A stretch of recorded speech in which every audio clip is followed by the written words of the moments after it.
Bisa ya? Dengar? Kurang, Halo? kurang Bapak. Halo? Tes? Gimana? Suara saya? Bisa didengar ya? Cukup ya? Bisa Bapak, bisa. Oke, bismillahirrahmanirrahim.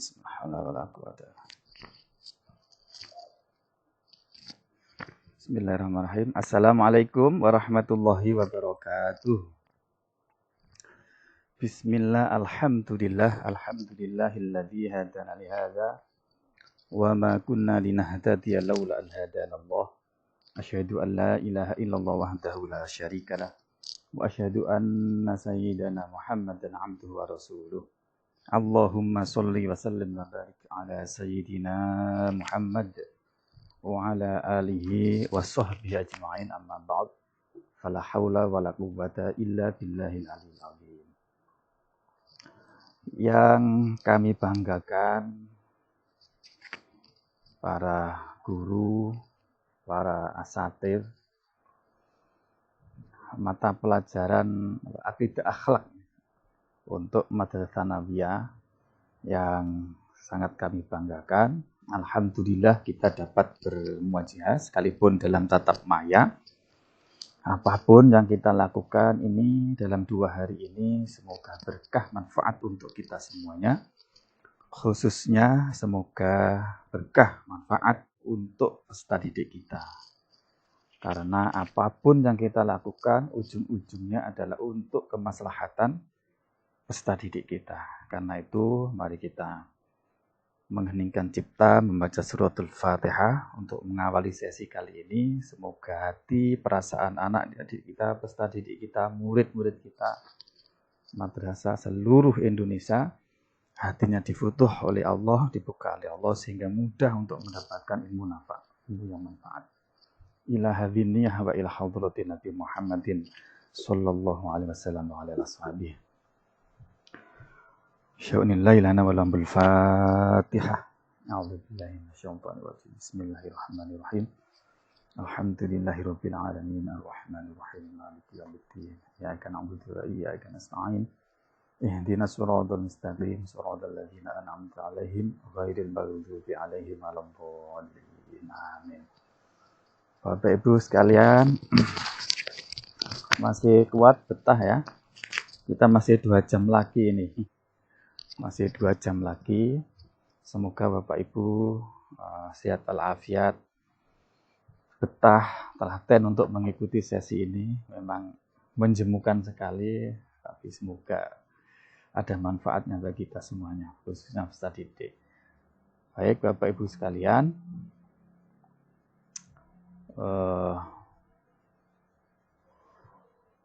dalam 2 hari ini Bapak Ibu akan mendapatkan materi terkait sosialisasi bagaimana implementasi kurikulum 2013 ini.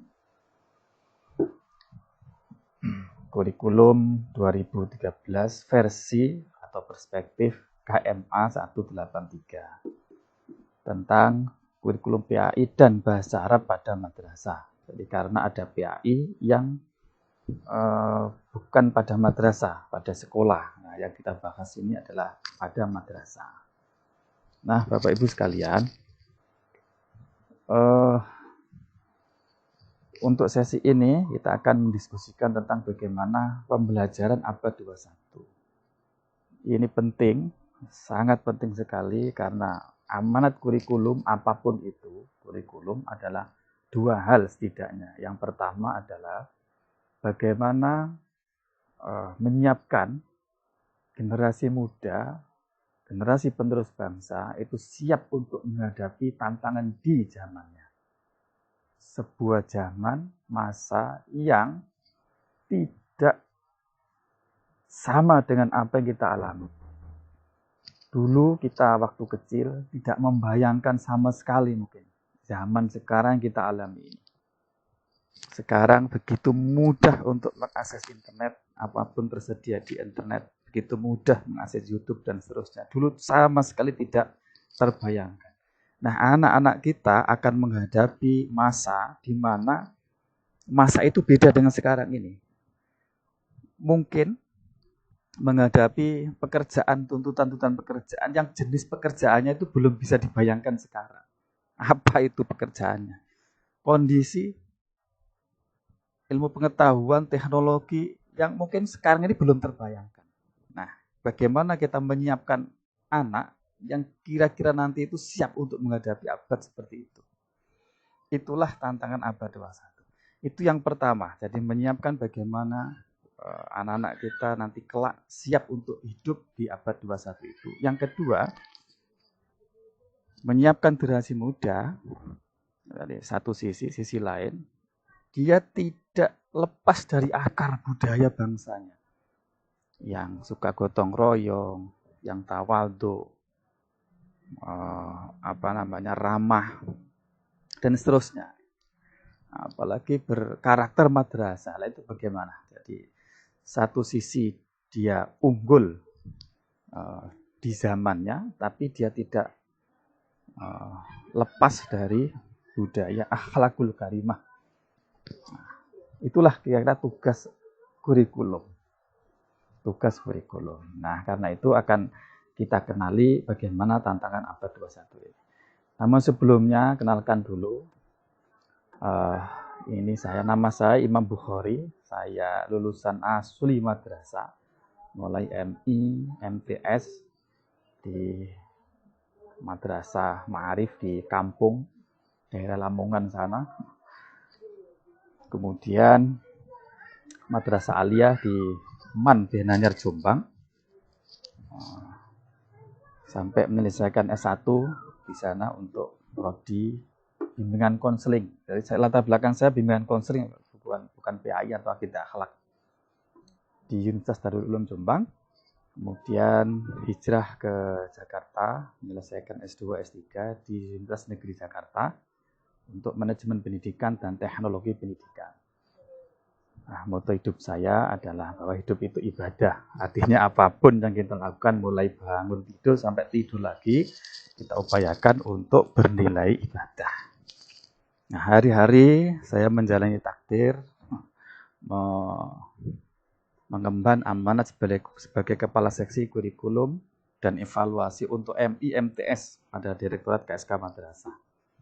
Jadi cocok sekali Bapak Ibu sebagai guru MTS, nanti barangkali ada permasalahan tentang implementasi ini di lapangan, bisa komunikasi dengan saya, nomor WA saya itu bisa dicatat, nomor WA dan alamat email, serta bisa berkomunikasi setiap saat melalui media sosial. Saya punya Facebook, Imam Bukhari, punya Twitter, Imam BK Edu Ngaji, punya Instagram dan channel YouTube juga Imam BK Edu Ngaji.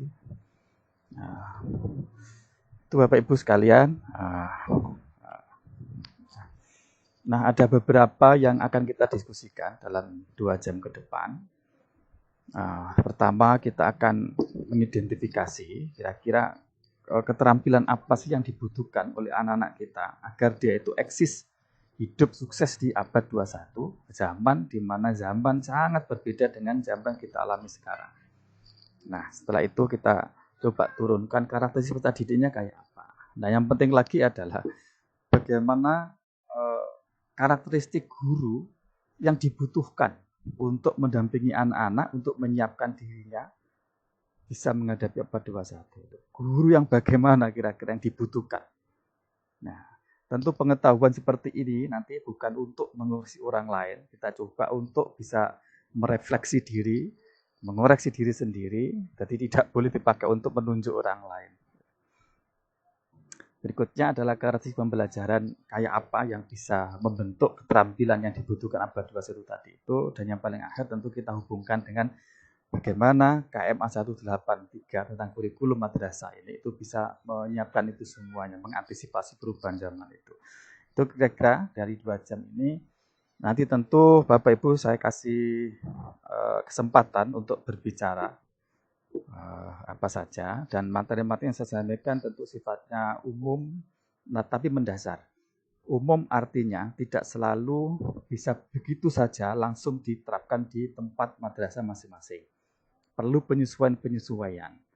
Nah, ketika itu terjadi, mungkin ada sesuatu yang ditanyakan, didiskusikan, silakan. Karena pesertanya ini banyak, biasanya tidak selalu bisa mendapatkan kesempatan untuk bicara. Karena itu saran saya, Bapak Ibu menggunakan fasilitas chat, bisa ngetik apa saja di situ. Kemudian nanti Bapak moderator dan host akan membantu untuk menyampaikan, untuk kita diskusikan di forum ini. Kalau toh tidak sempat dibacakan, dibahas di forum ini, nanti akan saya copy dan itu menjadi masukan bagi saya dan kita semuanya di Dirut KSKK untuk bagaimana menyiapkan kurikulum ini. Itu kira-kira Bapak Ibu sekalian, aturan main kita. Jadi Bapak Ibu bisa berkomunikasi dengan saya bagaimana. Oke. Untuk mengawali ini, saya coba mengutip apa yang disampaikan oleh Andreas. Andreas ini seorang direktur di OECD. OECD ini sebuah organisasi yang termasuk menangani aksi dan sebagainya itu. Nah, beliau pernah mengatakan begini, bahwa perubahan dunia ini tuh sangat cepat sekali. Karena itu mesti diikuti dengan perubahan pengelolaan dalam pendidikan kita. Kalau pendidikan, madrasah misalnya, tidak menyesuaikan dengan kecepatan perubahan ini, maka madrasah hanyalah akan mencetak lulusan-lulusan yang tidak kompatibel, tidak sesuai dengan tuntutan zamannya. Sehingga dia hidup hanya menjadi penonton di negaranya sendiri, penonton di bangsanya sendiri. Dia hanya menjadi objek permainan orang lain. Ini sangat menyedihkan kalau itu. Karena itu, dunia pendidikan kita, pengelolaan pendidikan kita mesti harus menyesuaikan dengan perubahan zaman ini. Karena itulah wajar kalau kurikulum itu selalu berubah-ubah. Indonesia baru mampu perubahan kurikulum itu hanya setiap 10 tahun sekali. Nah, di negara-negara maju bisa 5 tahun, 6 tahun, bahkan 4 tahun sudah mengalami perubahan untuk menyesuaikan perubahan dan antisipasi terhadap zaman. Nah termasuk konteks perubahan KMA 183 ini Bapak sekalian. Nah, beliau yang menarik lagi, beliau mengatakan bahwa ekonomi global dunia modern tidak membayar Anda karena apa yang Anda ketahui. Mengapa? Karena dunia internet itu sudah menyediakan semuanya. Dunia internet itu sudah menyediakan pengetahuan, ilmu pengetahuan, informasi, data yang Anda butuhkan. Coba Bapak kita lihat ya. Apa yang sekarang ini tidak bisa dijawab oleh internet? Apapun kita ingin informasi apapun bisa terjawab. Sampai kita mau pergi ke suatu tempat sama sekali nggak tahu di mana itu tempatnya. Kemudian tinggal kita klik, kita sudah ditunjukkan itu bagaimana jalan menuju ke sana. Bahkan perkiraan berapa jam nanti sampai di sana itu sudah bisa dijawab oleh dunia internet. Itulah kemajuan teknologi sekarang. Nah, Bapak Ibu sekalian, kita menghadapi dunia yang seperti itu sekarang. Pertanyaannya adalah bagaimana nanti 20 tahun, 30 tahun di mana anak-anak kita akan betul-betul menjadi manusia dewasa. Nah, jadi apa artinya ini? Artinya kalau guru-guru madrasah mengajarnya di madrasah hanya mengajarkan tentang pengetahuan, maka guru seperti itu sudah tidak kompatibel, sudah tidak dibutuhkan lagi di dunia sekarang, di abad ini. Kenapa?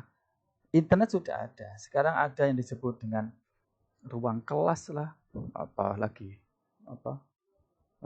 bisa jadi aplikasi-aplikasi yang pembelajaran itu lebih canggih daripada guru mengajar, lebih menarik daripada Bapak Ibu guru mengajar. Kalau hanya mengajarkan pengetahuan. Artinya apa? Artinya Bapak Ibu guru-guru madrasah tidak boleh mengajarkan hanya berhenti pada pengetahuan belaka, harus lebih dari itu. Apa itu? Nah, inilah yang akan kita diskusikan selama 2 jam ini Bapak Ibu sekalian. Beliau meneruskan, ekonomi global dunia modern hanya membayar Anda karena apa yang bisa Anda lakukan dengan pengetahuan itu. Jadi bicaranya sudah apa yang bisa dilakukan.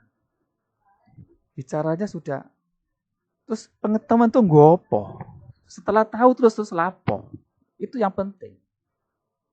Ajaran Islam menyatakan apalah gunanya ilmu kalau tidak diamalkan. Al ilmu bila amalin, kasyajari bila samar.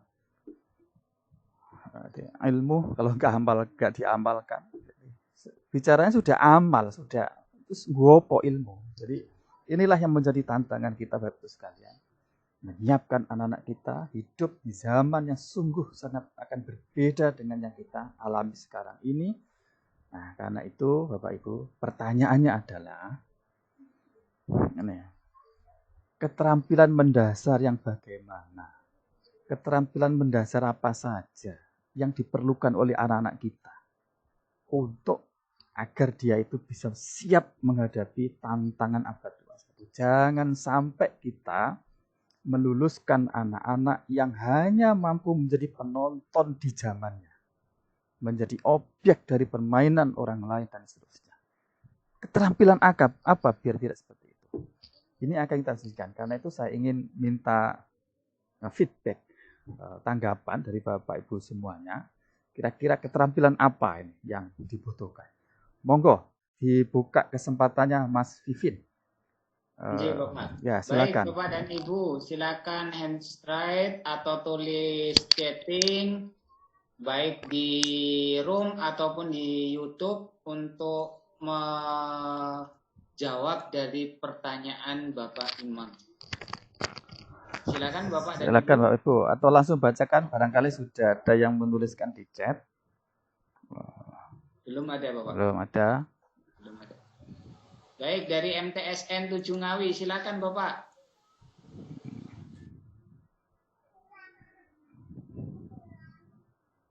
Silakan, barangkali ada. Diakses bicara Pak. Iya Bapak. Untuk yang mau menjawab, silakan meng-unmute mic-nya Bapak dan Ibu. Tidak harus menjawab Bapak Ibu. Bapak Ibu bisa menyampaikan apa yang terfikir. Misalkan tantangan-tantangan real di lapangan. Nanti kita diskusikan. Monggo, silakan. Ya. Baik Bapak, ada dari MTSN 2 Blitar di chatting. Dikatakan bahwasanya keterampilan disiplin di segala bidang Bapak. Disiplin. Oke. Baik. Terima kasih. Apalagi disiplin ya. Disiplin di segala bidang. Di segala bidang. Baik Bapak dan Ibu, kalau ada yang mau menjawab silakan mengomentari pertanyaan. Bisa unmute Bapak dan Ibu. Oke. Dari Kota Malang, MTSN 1 Kota Malang. Silakan Bapak. Disiplin dan akhlakul karimah. Bukan. Blitar Pak. Blitar melanjuti tulisan. Malang dulu Bapak, Kota Malang dulu Bapak. Oke, monggo. Silakan Bapak. Mic-nya Bapak kayaknya kok.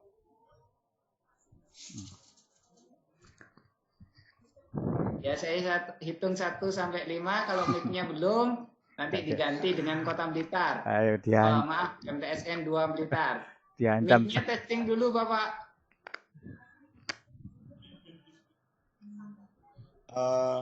Bapak Imam Bukhari yang terhormat, serta peserta Bimtek yang dirahmati Allah, untuk menjawab dari Bapak pemateri terkait dengan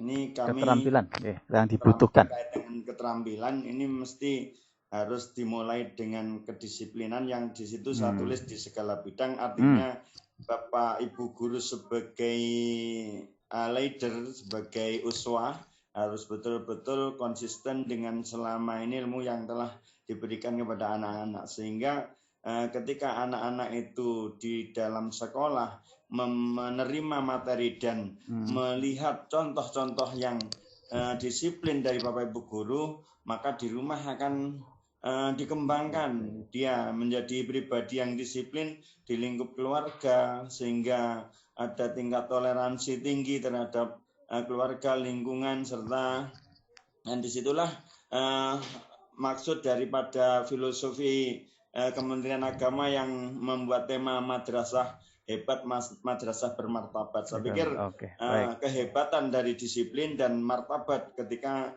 mempunyai martabat ketika di instansi manapun di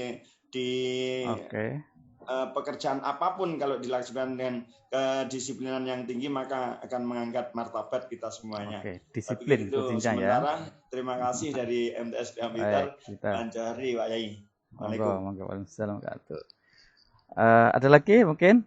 Dari Kota Malang dulu Bapak. Nganjuk. Tunggu dulu Bapak. Malang, silakan Malang. Alhamdulillah, kesempatan yang diberikan kepada saya. Apa yang perlu kita miliki untuk menghadapi 421? Yang pertama, bagi kita seorang Muslim, iman kita.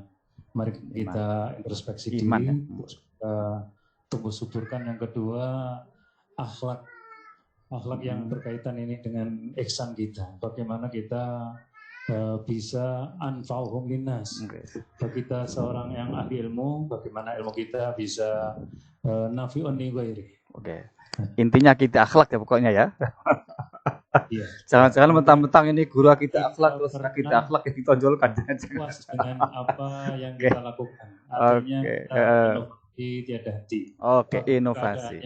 Inovasi. Alhamdulillah zaman berubah, akan tapi kita tetap jangan sampai ketinggalan bagaimana kita mewarnai zaman yang serba maju ini. Bukan justru kita menjadi korban dari kemajuan zaman ini. Sip.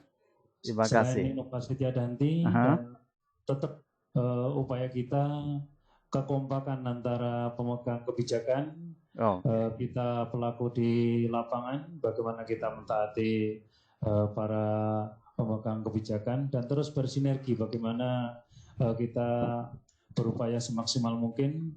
Dan tadi disampaikan disiplin ini dimulai dari diri kita sendiri, kemudian kita kembangkan di instansi kita, masyarakat dan seterusnya. Pak, insya Allah kita kalah maju karena kurang disiplin juga. Disiplin di semua bidang ya. Waktu kerja, waktu sholat, waktu intinya itu nggih. Baik. Terima kasih. Sama siapa ini ya? Ahmad Fauzi dari MTS. Makanya saya nggak asing dengan suaranya.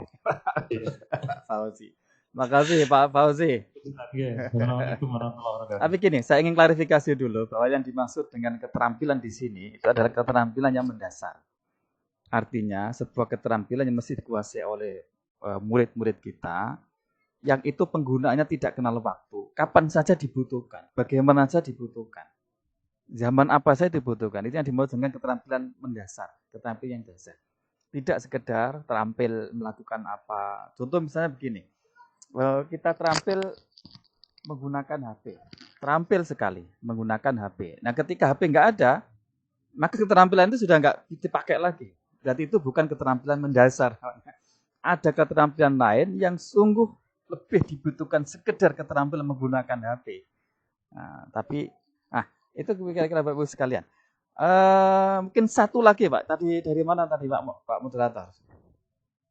Itu dari Jepara sedang angkat tangan itu. Silakan. Iya, dari Jepara Bapak. Iya. Sebentar. Oh, maaf kata Bapak.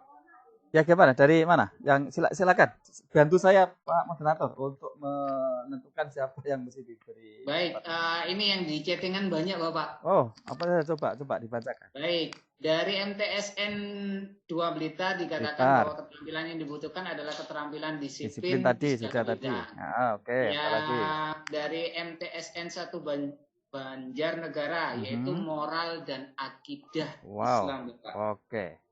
Dari MTS Tahfidzul Quran, adab yang harus pertama kali ditanamkan pada anak. Dari MTS 3 Kota Surah, ini bukan Surabaya mungkin. keterampilan dalam penguasaan teknologi, karena dengan kehadiran teknologi akan memberikan dampak signifikan dari berbagai aspek, termasuk aspek pendidikan. Dari MTS KKM 03 Grobogan itu disiplin dan akhlakul karimah. Disiplin akhlak. Terakhir yang dari YouTube Bapak saya nukil satu, yaitu kemampuan dari Zulfa Mustaqimah Septianingrum. Itu kemampuan dalam berkomunikasi, keterampilan, sikap inovatif dalam menentukan dan menggunakan metode serta media pembelajaran. Baik. Terakhir dari MTS Generasi Teladan yang ada di YouTube sedang streaming, flexibility, leadership, initiativity dan productivity. Seperti itu Bapak. Baik.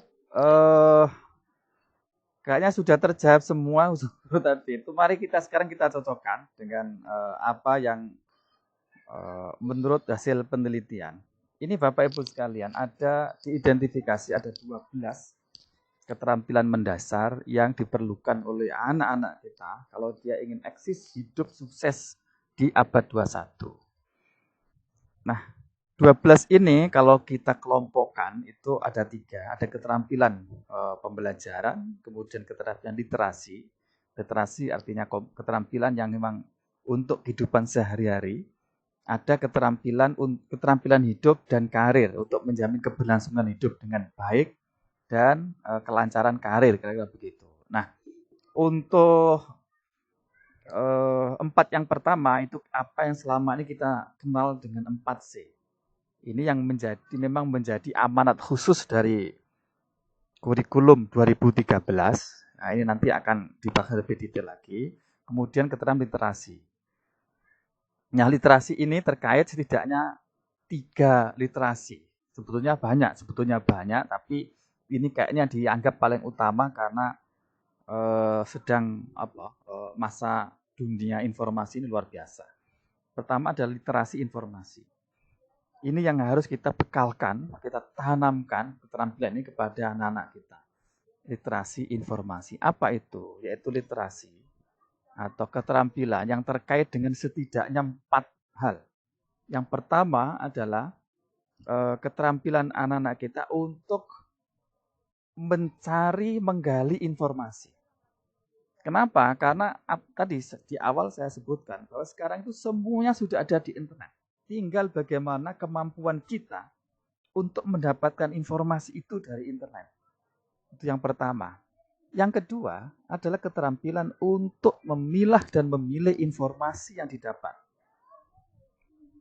Nah, kenapa? Karena faktanya di dunia internet kita itu tidak semuanya berisi emas intan permata, tidak. Tapi sampah juga ada di sana, bahkan racun pun ada di sana. Betapa banyak masyarakat kita itu tersesat gara-gara mengkonsumsi apa yang ada di internet. Itu artinya apa? Sungguh tidak.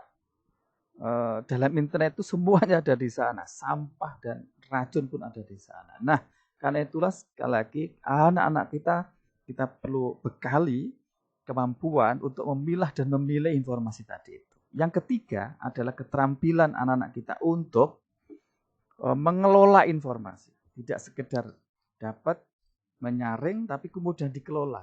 Dikait-kaitkan mana yang relevan dengan kehidupannya, mana yang manfaat, mana yang madorot, mana yang maslahah, dan seterusnya. Nah, kemudian yang keempat adalah kemampuan terkait dengan bagaimana merespon informasi itu. Betapa banyak sekarang ini.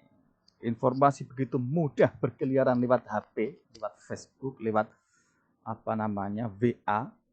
Yang barusan kasus terakhir misalnya, demo yang ricuh itu gara-gara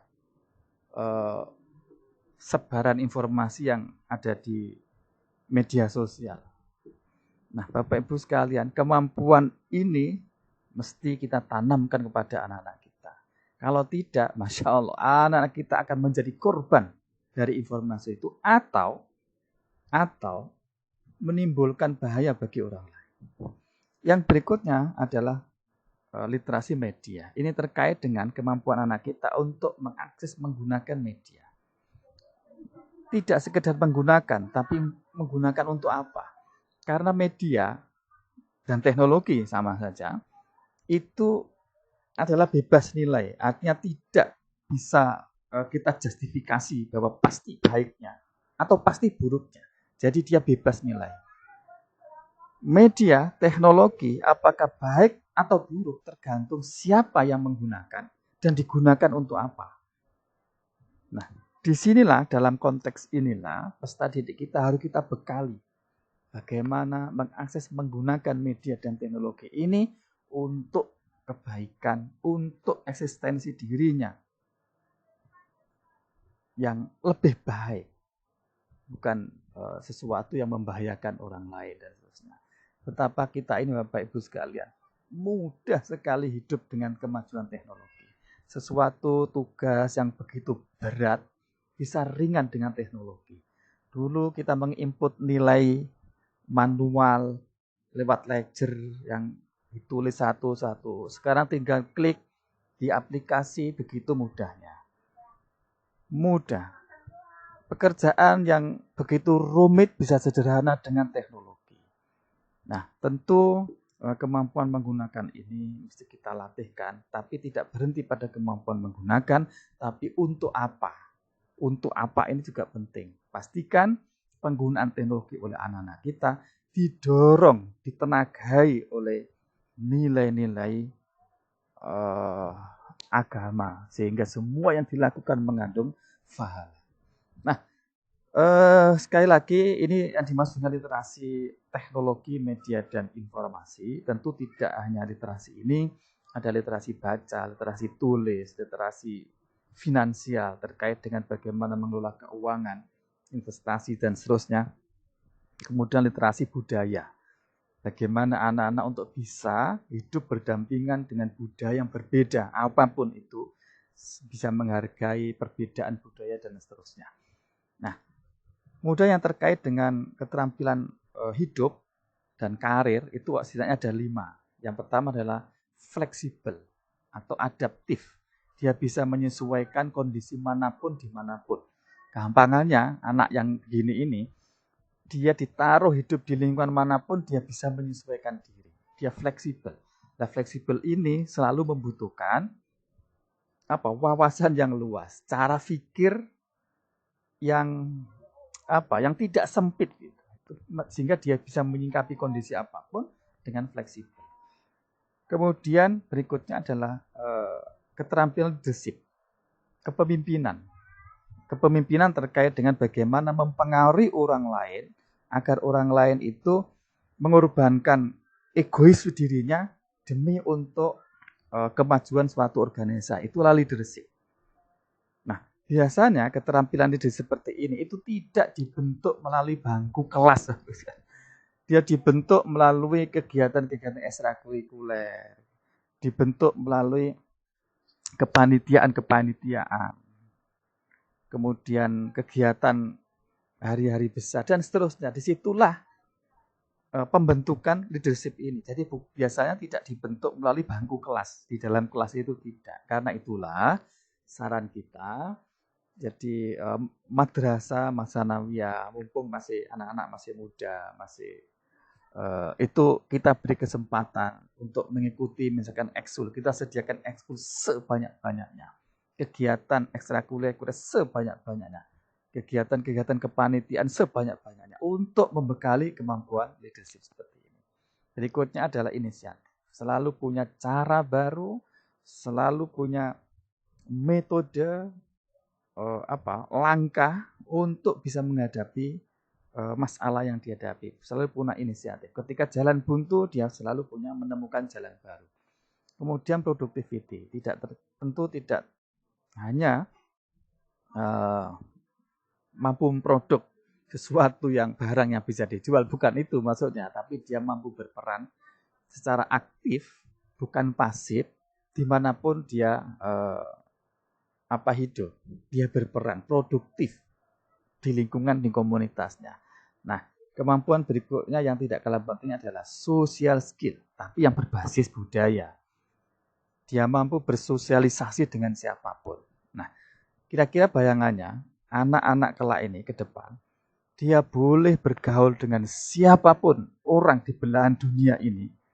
Bergaul dengan orang Amerika, bergaul dengan orang Barat, orang Arab, orang Timur Tengah, siapapun. Tapi dia tidak boleh lepas dari budaya bangsanya. Tapi dia tetap NKRI. Dia tetap berkarakter, berbudaya, madrasah. Kira-kira itu.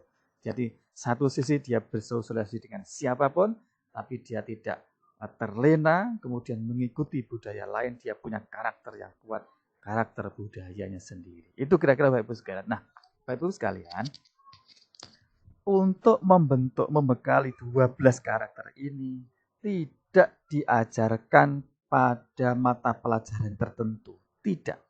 Jadi nggak ada namanya pelajaran karakter, itu nggak ada.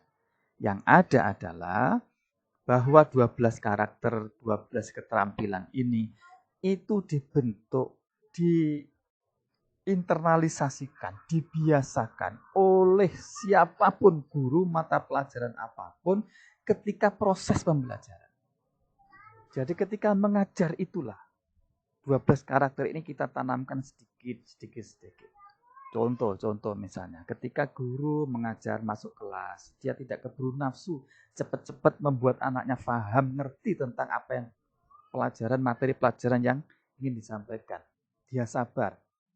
Dia tantang dulu dengan sebuah kejadian, fenomena. Anak diajak untuk menganalisis. Tentu fenomenanya dikaitkan dengan KIKD-nya. Diajak untuk memikirkan apa sesungguhnya terjadi. Nah, kemudian didorong untuk dia berani mengungkapkan masalah-masalah yang ditemukan dari fenomena itu. Nah, kemudian, dengan melakukan itu, misalnya mengenal firman tadi itu berarti kita sedang menanamkan karakter kritis, berpikir kritis kepada anak. Kemudian memfasilitasi anak untuk berdiskusi bersama kelompok kecil, kelompok besar, itu berarti melatih, membiasakan anak untuk bisa hidup secara social skill, fleksibel, bisa menghargai perbedaan, bisa berkomunikasi dengan baik, tidak menyakitkan ketika ngomong, nggak menyakitkan, itu bisa dilatihkan ketika diskusi. Ngomongnya jelas, enak didengar, itu bisa dilatihkan ketika presentasi dan seterusnya. Jadi sekali lagi, 12 keterampilan ini tidak diajarkan pada mata pelajaran tertentu, tapi semua guru pada pelajaran apapun punya amanah, punya kewajiban untuk membentuk karakter ini. Karena keterampilan inilah yang dibutuhkan oleh anak-anak kita. Tentu berdasarkan penelitian ini, bukan daftar sembarangan, tapi ini berdasarkan penelitian. Keterampilan inilah menurut penelitian itu yang dibutuhkan nanti anak-anak kita itu kelak dia bisa eksis hidup di zamannya. Sekali lagi, guru punya kewajiban itu melalui proses pembelajaran. Guru apapun,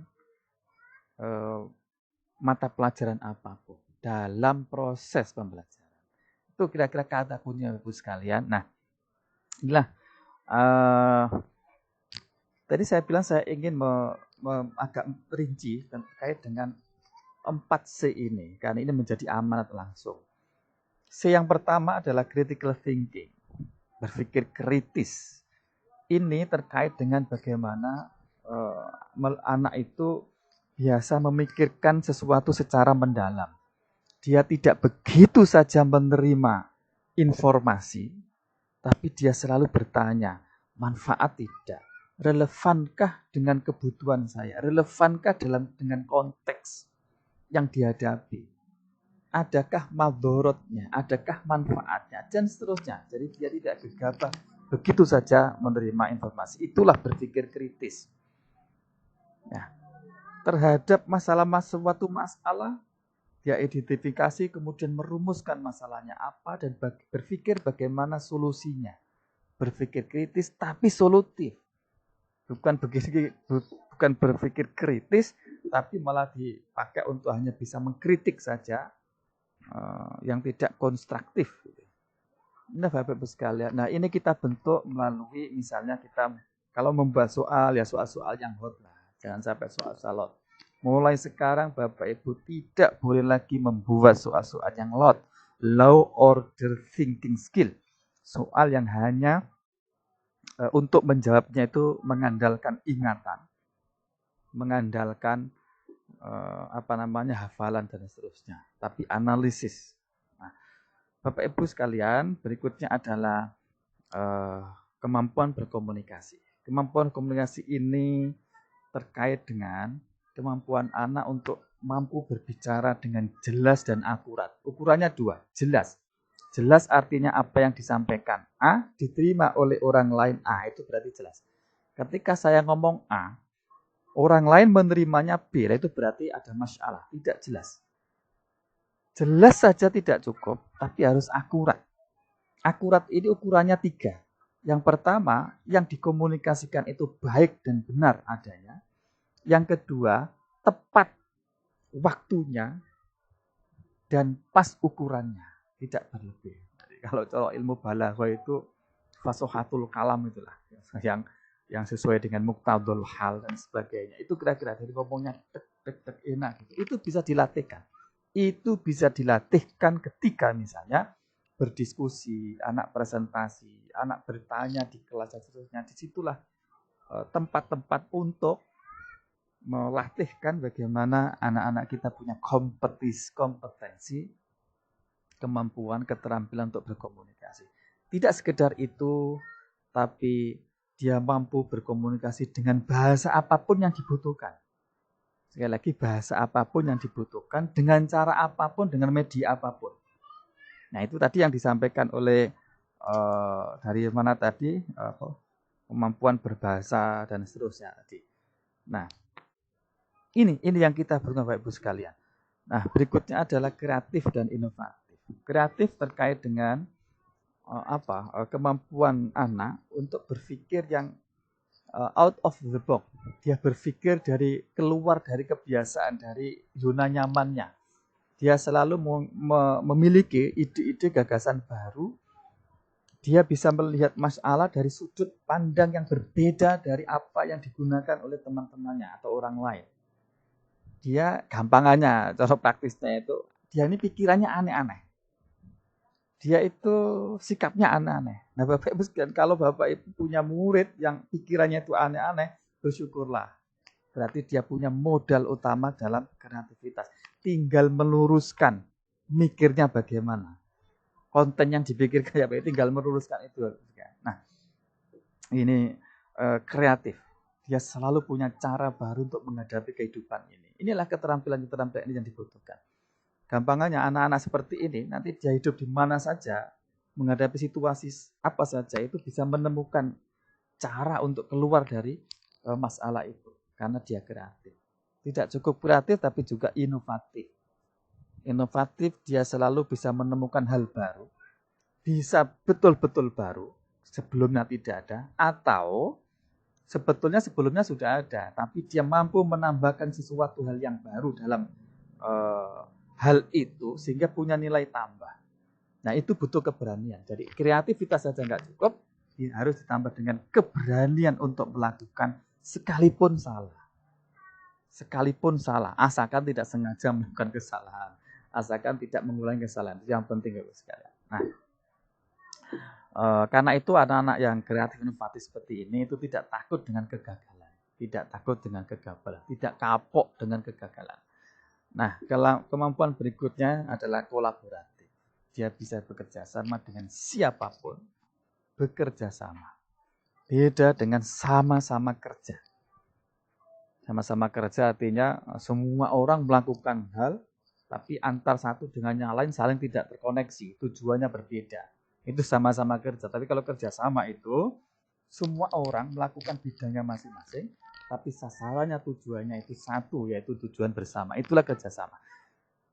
Apalah artinya anak-anak kita itu pinter, cerdas, tapi nggak bisa kerjasama. Dia pemain tunggal, bukan pemain tim. Kelak tidak begitu banyak manfaatnya orang seperti ini. Sepinter apapun, tidak begitu banyak manfaat. dalam kehidupannya. Jadi kemampuan berkolaborasi ini menjadi penting, harus kita tanamkan sejak dini di madrasah. Hampir sekarang ini orang sukses, perusahaan besar itu tidak mungkin dia kerja hanya dirinya sendiri. Ambil contoh misalnya ya Gojek, Grab dan seterusnya itu menggabungkan berbagai keahlian. Ada ahli IT-nya, ada ahli ini, ahli, kemudian dia kolaborasikan, jadilah perusahaan yang top. Bisa jadi anak-anak ini dia tidak punya kompetensi yang lain. Hanya dia mampu mengkolaborasikan teman-temannya yang hebat saja, mengkoordinir, akhirnya dia menjadi sukses. Jadi intinya sekalian Bapak Ibu sekalian, kemampuan berkolaborasi ini menjadi sangat penting untuk bekal anak-anak kita agar dia bisa eksis hidup di abad 21. Nah, secara lengkap kira-kira ini Bapak Ibu sekalian, kira-kira sosok peserta didik yang kita inginkan itu. Sosok peserta didik ini yang kolaboratif, yang aware terhadap permasalahan global, yang literate dalam informasi dan seterusnya, banyak hal. Nah, pertanyaan berikutnya adalah ini Bapak Ibu sekalian. Mari kita jawab bersama-sama. Untuk membekalkan, untuk menyiapkan anak yang punya keterampilan tadi itu, gurunya bagaimana? Ini yang terkait langsung dengan kita semuanya. Guru yang bagaimana yang dibutuhkan? Nah, saya ingin Pak moderator. Saya ingin komentar dari Bapak Ibu semuanya. Boleh menjawab ini atau boleh menyampaikan gagasan lain yang bisa kita diskusikan. Yang menurut Bapak itu penting untuk dibicarakan, untuk mengimplementasikan apa yang kita bahas ini. Itu yang penting. Mohon tidak keluar dari itu. Silakan. Pertanyaannya adalah kira-kira guru yang bagaimana? Nah, silakan. Baik, Bapak dan Ibu, di sini Bapak Imam menulis, mohon maaf, ada pertanyaan untuk Bapak dan Ibu. Karakteristik dibutuhkan guru yang bagaimanakah yang bisa mengantarkan peserta didik siap menghadapi tantangan abad 21 ini? Untuk yang mau menjawab, silakan untuk unmute atau hand raise. Baik, dari Boyolali dulu. Boyolali, enggak. Baik. Boyolali.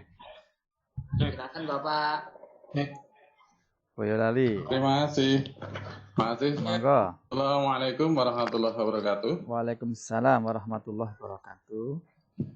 Makasih. Saya nama Ikhwan Sodik dari MTS Negeri 9 Boyolali. Oke. Ya, pengen menanggapi saja.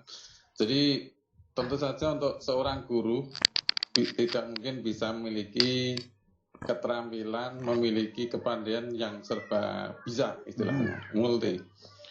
Namun pintar-pintarnya sebagai fasilitator yang mampu menggali potensi anak, mampu mengerti bakat anak, dan mampu mengerti kelebihan anak. Ini akan disalurkan sesuai dengan minat bakat dan mengembangkan potensi yang ada pada anak. Ini mungkin jawaban untuk yang sederhana dari pertanyaan tadi. Baik. Namun juga kami sendiri punya pertanyaan, Bapak. Oke, monggo sampaikan. Seperti yang disampaikan tadi, kemampuan anak berkolaborasi. Seperti yang kita ketahui, biasanya anak-anak yang memiliki sifat nyele, pinter sendiri dan sebagainya, ini susah sekali untuk bisa berkolaborasi. Dan mungkin ada trik tertentu, ada cara-cara tertentu. Ini sudah kita coba berkali-kali untuk pendekatan baik kultur, sosial dan sebagainya. Dijadikan satu dengan anak yang kira-kira sudah pas lah, sudah soulmate istilahnya, juga susah sekali untuk bisa membuat anak ini bisa berkolaborasi dengan baik. Gitu. Padahal ini penting sekali seperti yang Bapak sampaikan, di ke depan jelas kita tidak bisa kerja sendiri, dimanapun pasti itu ada yang namanya kerjasama, teamwork yang baik. Nah ini justru kelas kita yang cukup heterogen, ya, heterogen kemampuan maupun potensi. Ada beberapa anak yang nilai yang kadang kita bisa rangkul, namun cukup susah juga untuk bisa mengembangkan itu. Nah, barangkali ada satu pencerahan gimana sih untuk bisa nundukkan, dalam tanda kutip, nundukkan anak yang punya potensi tapi nyele ya, bahasanya susah dipegang. Terima kasih. Assalamualaikum warahmatullahi wabarakatuh. Waalaikumsalam warahmatullahi wabarakatuh. Pak, mungkin ini saya tanggapi dulu Pak. Nah, habis ini Bapak, pertanyaan. Dimatikan dulu. Bapak. Ke pertanyaan tadi. Bapak Ibu sekalian, memang saya kolaborasi menjadi sangat penting. Bisa jadi orang itu sukses, nggak bisa apa-apa sebetulnya, tapi gara-gara punya kolaborasi ini, dia mampu menyatukan berbagai potensi. Itu kemampuan kolaborasi namanya. Dan dia juga bisa bekerja sama dengan siapapun. Nah, Bapak Ibu sekalian, untuk menjadikan anak itu pandai berkolaborasi, ini memang tidak ada metode, cara yang terbaik untuk semua kondisi. Ya, tadi rumus yang pertama adalah tentu ini kasuistik, bisa dilihat. Bisa jadi anak tadi itu memang bisa jadi karena memang bawaannya sejak kecil memang seperti itu. Itu berarti pendekatannya berbeda. Nah, bisa jadi karena anak itu tidak tahu apa manfaat dari sebuah kolaborasi atau kerjasama itu. Nah, kalau di sini masalahnya berarti kan tinggal ngasih tahu, kemudian melatihnya. Jadi beda-beda tergantung apa sebabnya, musababnya apa. Bisa jadi dia itu nggak punya kesadaran, dia sudah tahu bahwa kolaborasi manfaatnya kerjasama itu gini-gini, oke. Tapi dia tidak bisa merasakan, sehingga tidak bisa mendorong dirinya untuk melakukan itu. Nah, ketika itu terjadi, berarti kan perasaan harus disentuh.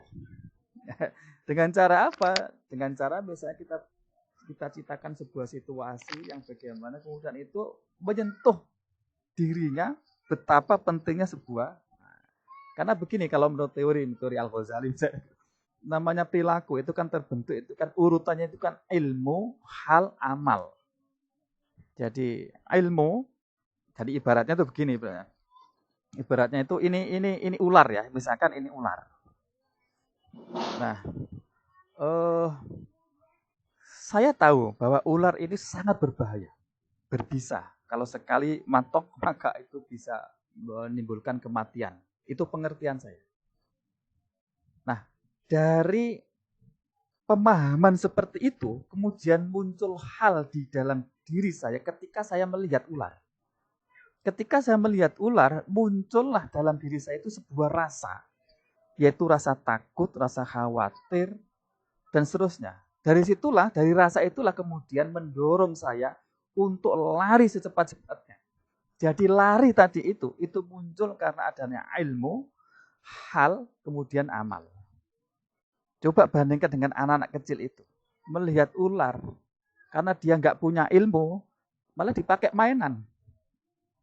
Jadi sama-sama dia menghadapi ular, antara yang ngerti dengan yang tidak itu beda. Atau dia tahu tentang bahayanya ular itu, tapi dia tidak punya rasa, dia tidak bergerak juga. Jadi sekali lagi, ini saya kira teori ini bisa kita terapkan dalam bagaimana kita membentuk akhlak. Membentuk akhlak. Ya, membentuk akhlak itu tidak hanya butuh pada anak ngerti apa, tidak. Tapi mesti ditindaklanjuti dengan pembentukan rasa. Sehingga penting di madrasah kita itu dikondisikan misalnya ada kewajiban untuk sholat duha, ada tadarus, atau tilawah, ada kegiatan ini, itu semua sebetulnya untuk membentuk rasa. Nah, namun demikian Bapak Ibu sekalian, untuk menimbulkan amal kebiasaan akhlak tadi itu tidak selalu diawali dengan ilmu kemudian hal. Rasa-rasanya kalau harus mulai ilmu itu agak berat, apalagi terhadap anak-anak yang belum ngerti. Bisa jadi langsung dijujuk amal. Jadi langsung kita paksa untuk melakukan sesuatu. Dengan melakukan itu kita dampingi akan membentuk rasa dalam dirinya. Rasa nyaman, rasa enak, rasa damai di hati.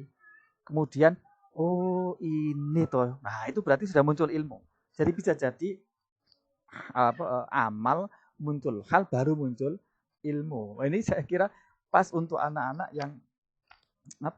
yang memang kalau diandalkan kesadarannya nggak berubah-berubah gitu. Jadi bisa menggunakan paksaan, bisa menggunakan pembiasaan yang memang dipaksa. Pembiasaan selalu diawali dengan paksaan. Lambat laun menjadi pembiasaan, menjadi habit. Disebut habit biasa itu ketika dia tidak melakukan, ada sesuatu yang hilang dalam dirinya. Nah, itu kalau terus akan menjadi budaya. Ketika menjadi budaya itu akan menjadi karakter. Jadi kira-kira cara pembentukan akhlak itu seperti itu. Mengkarakter itu bisa diawali dari paksaan dan seterusnya. Ilmu belakangan. Nah, agar lebih cepat tentu ya digabungkan antara ilmu, hal dan sebagainya itu. Itu kira-kira Bapak kalian, jadi begitulah kira-kira bisa dicerna. Pak Moderator, saya ingin mendapatkan umpan balik lagi terkait dengan kira-kira guru yang bagaimana yang dibutuhkan untuk bisa menyiapkan, mendampingi anak kita yang punya keterampilan abad 21 ini. Silakan. Baik Bapak, kayaknya ada ini dari MTS 1 Kota Blitar. Blitar lagi ya? Tadi Blitar. Ayo, silakan. Blitar. Silakan Bapak. Di-unmute Bapak. Langsung ke pokok pertanyaan dari Bapak Imam ya Bapak. Oke, ya. Monggo Blitar. Blitar mana Blitar? Jadi Bapak, suaranya Bapak. Tidak ada suaranya Bapak. Tidak ada suaranya. Tidak ada suaranya Bapak. Ya, baik. Tidak ada suaranya. Mohon maaf. Saya ganti dulu ke teman-teman yang lain. Siapa? Silakan. Saya agak kesulitan memilih, Pak. Silakan. Siapa? Oke. Dari MTSN 10 Banyuwangi, Bapak. Banyuwangi, ujung timur. Silakan Banyuwangi. Silakan untuk di-unmute, Bapak. Siapa? Ya, silakan fokus kepada pertanyaannya Bapak Imam. Ya Pak, untuk pertanyaan tadi, menurut saya guru yang dibutuhkan untuk pada era sekarang adalah guru yang mengerti akan kualitas dan kemampuan si anak.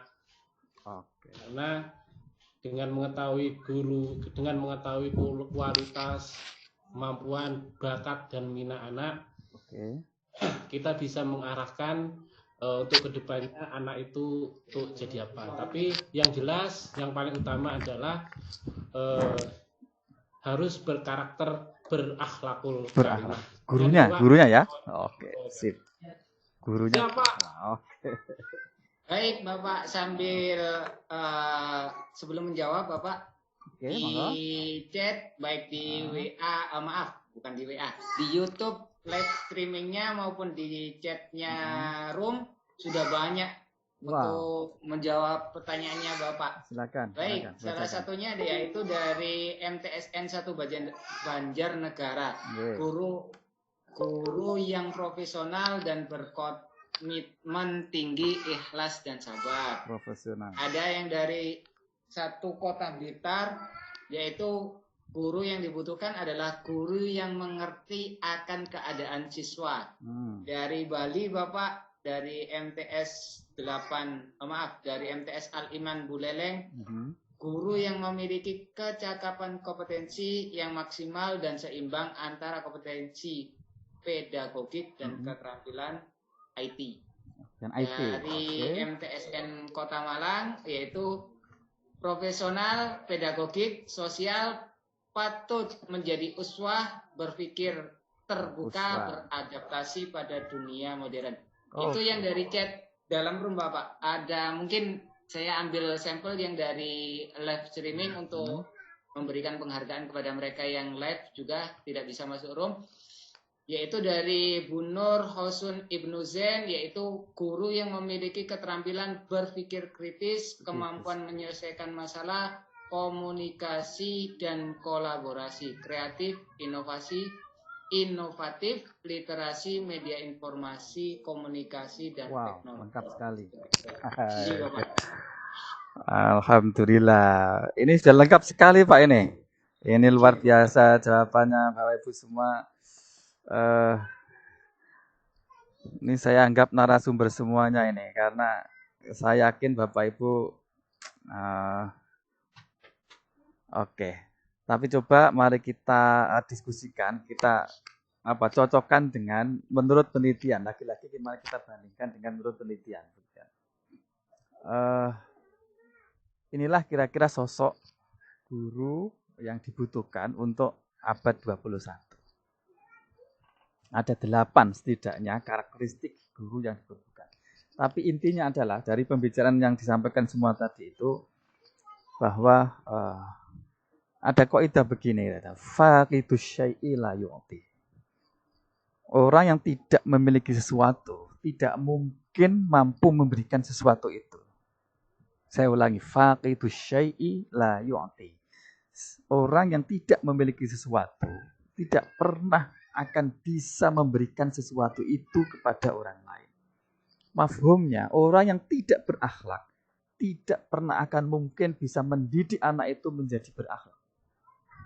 Orang yang tidak ngerti fikih tidak mungkin bisa mendidik anak orang lain menjadi ahli fikih. Orang yang tidak berakidah tidak mungkin mendidik orang lain menjadi berakidah dan seterusnya.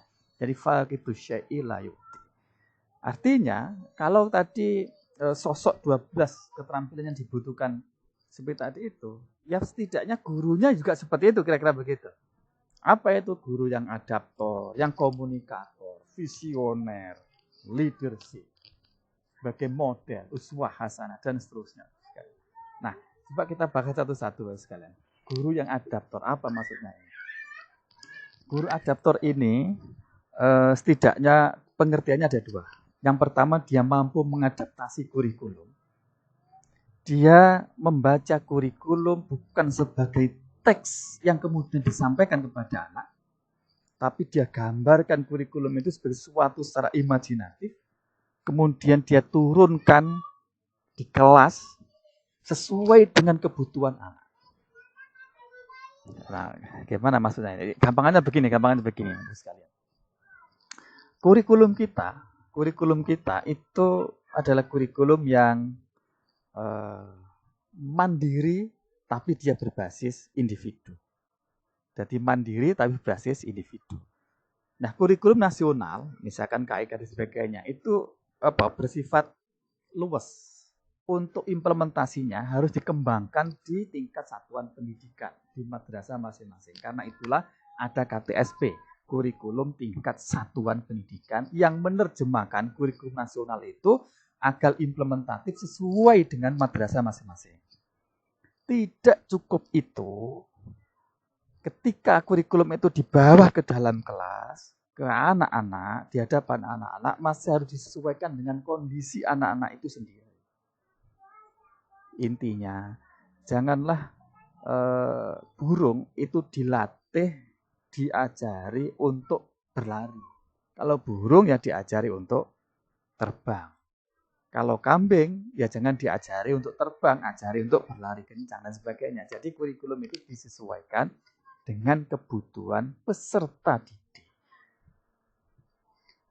Contoh konkret misalkan, dari aspek belajar saja, anak itu kan bisa diidentifikasi punya 3 karakteristik gaya belajar. Ada belajar yang auditorial, dia mengandalkan telinga, dia belajarnya mengandalkan pendengaran. Ciri khasnya, yaitu kalau gurunya menjelaskan, dia khusyuk mendengarkan, tidak mau melakukan yang lain. Ada yang visual, ciri khasnya lebih asik membaca daripada mendengarkan gurunya. Lebih asik membaca, itu berarti anak yang visual.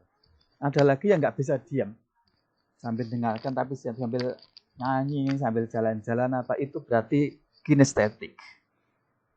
Memang anak seperti itu karakternya. Di kelas kita itu, di kelas itu seperti itu. Lah guru yang abad 21 adalah bisa menyesuaikan itu. Dia cara mengajarnya bisa menyesuaikan, beradaptasi dengan kondisi seperti itu. Tidak memaksakan apa yang baik menurut dia, tidak. Tapi dia kondisikan.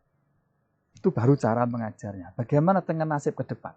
Nah, untuk nasib ke depan ini, ya gini ya, ini ada dua cara pandang. Ada 2 cara pandang terhadap peserta didik kita. Nah, ini saya nanti minta pendapat dari Bapak ini. Apakah peserta didik kita itu adalah bagaikan kertas putih bersih yang kosong, tidak ada tulisannya. Tugas guru adalah melukis di situ sesuai dengan keinginan guru, ataukah peserta didik itu adalah kertas putih tapi sudah ada gambarnya, tapi masih samar-samar gambar itu.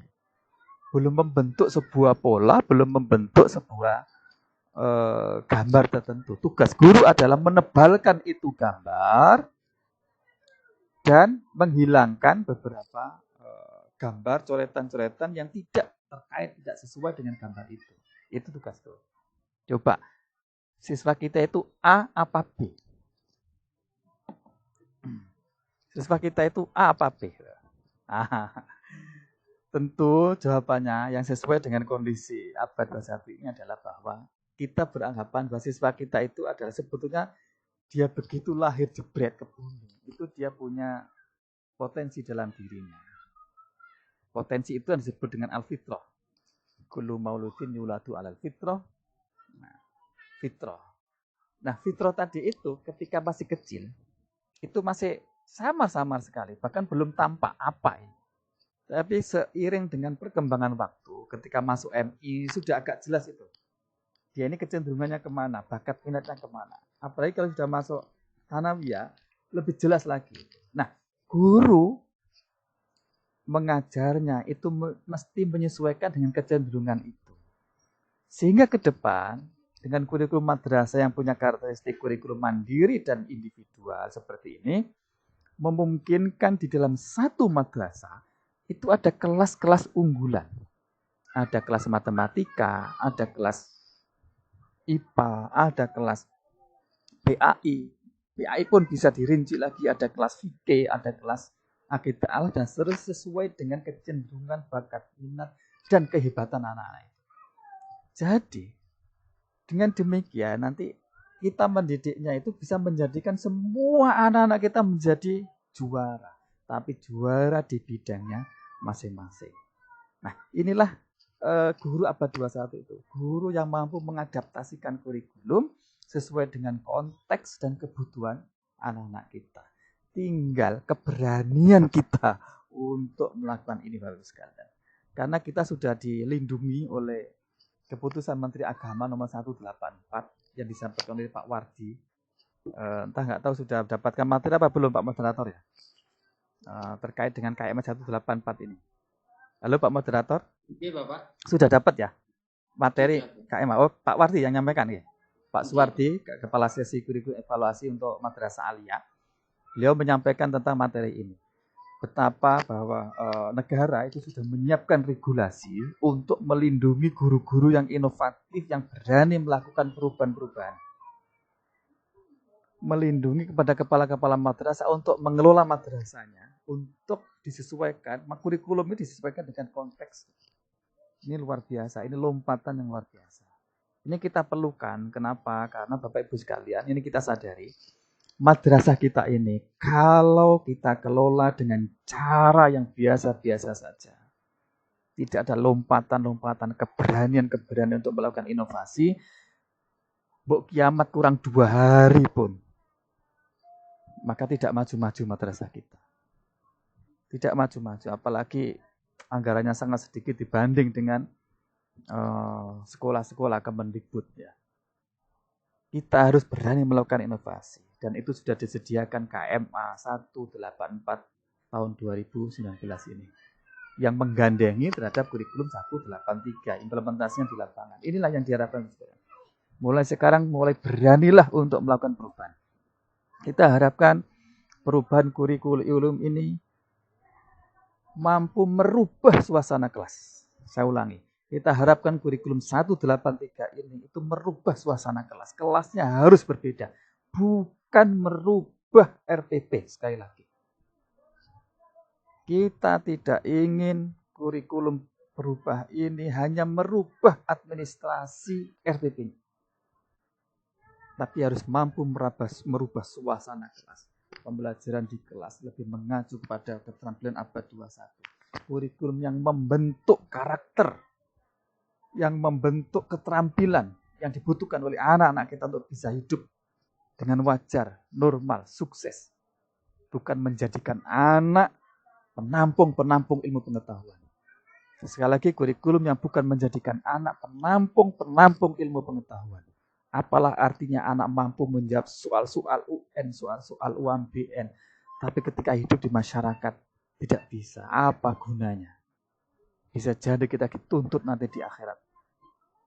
Ini Bapak Ibu sekalian tanggung jawab kita semua. Termasuk kurikulum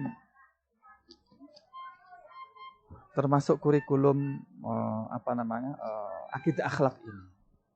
Kita harapkan kurikulum akidah akhlak ini menjadikan anak-anak kita berakidah, bukan ngerti tentang akidah Ahlussunnah wal Jamaah. Kita harapkan akidah akhlak ini menjadikan anak-anak kita berakhlak, bukan menjadikan anak-anak kita ngerti tentang akhlak.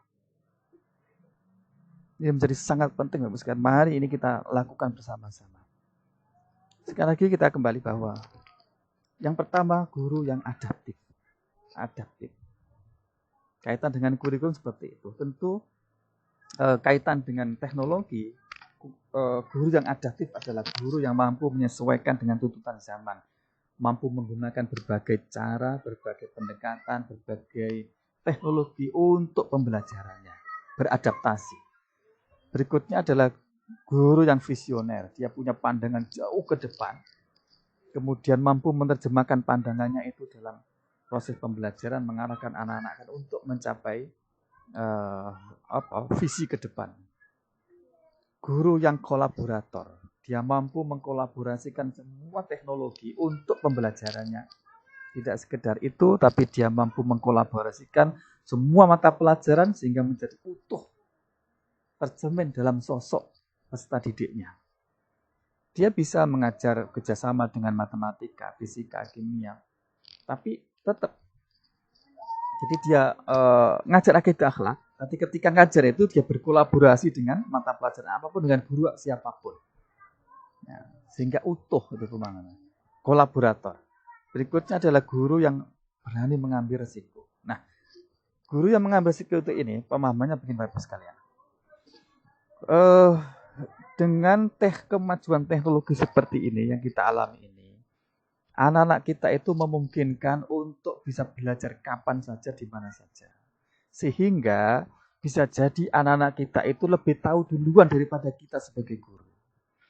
Bisa jadi anak kita pengetahuannya lebih luas daripada kita sebagai guru. Itu mungkin sekali.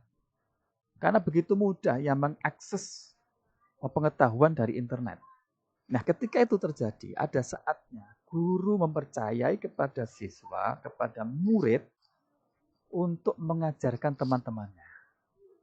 Peer teaching, tutor sebaya, dan seterusnya. Tentu ini mengandung risiko, Mungkin tidak tercapai kompetensi lah, KIKD-nya nggak tercapai lah.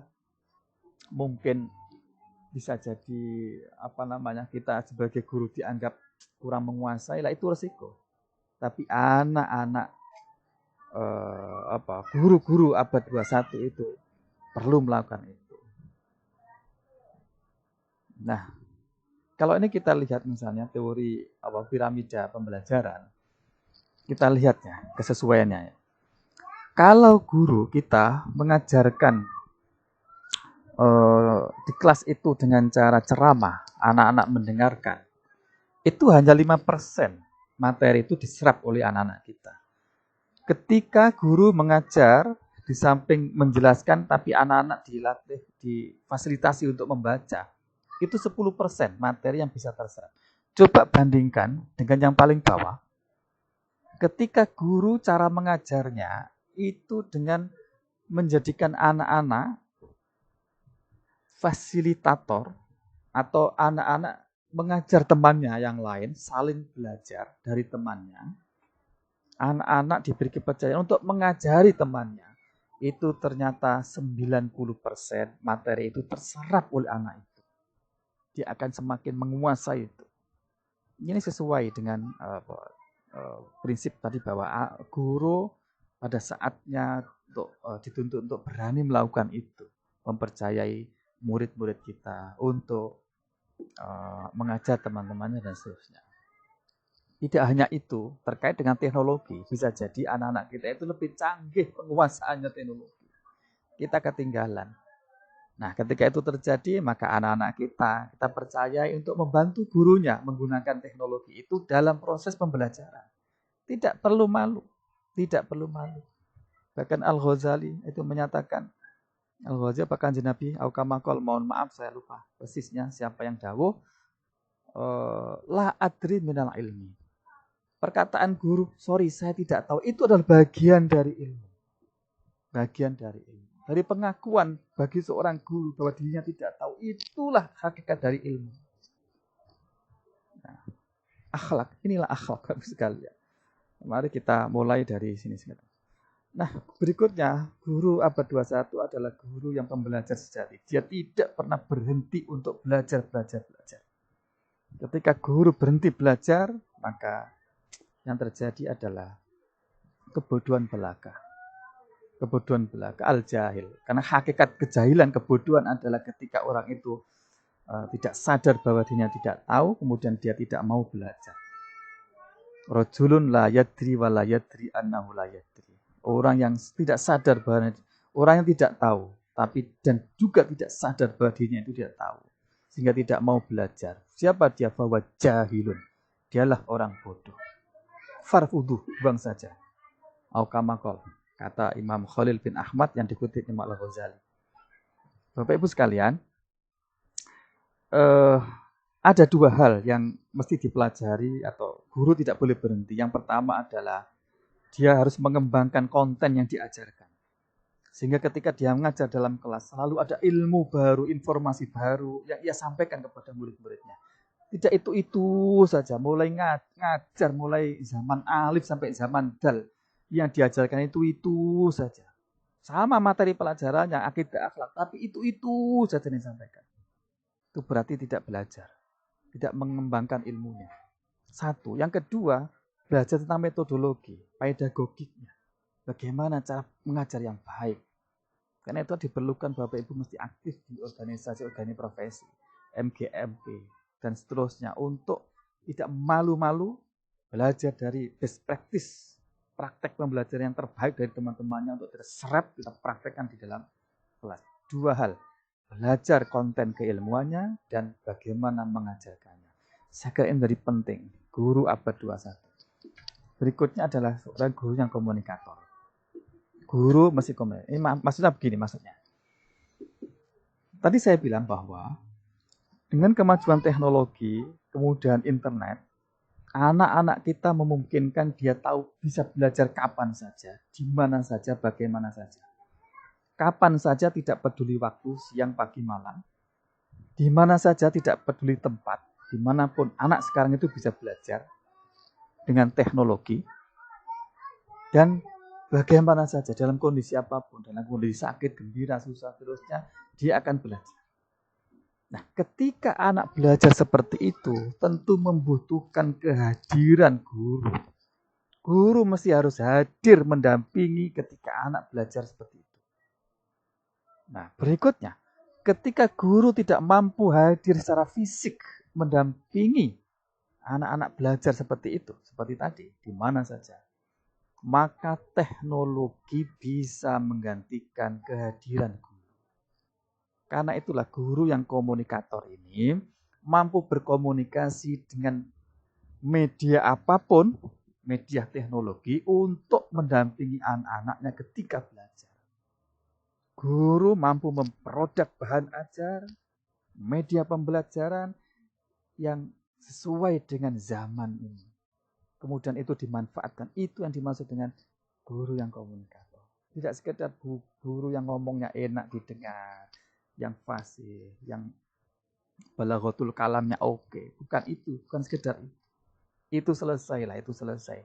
Tapi terkait dengan teknologi ini diukur dengan kemampuan guru untuk menggunakan teknologi dan itu digunakan untuk mendampingi anak-anak.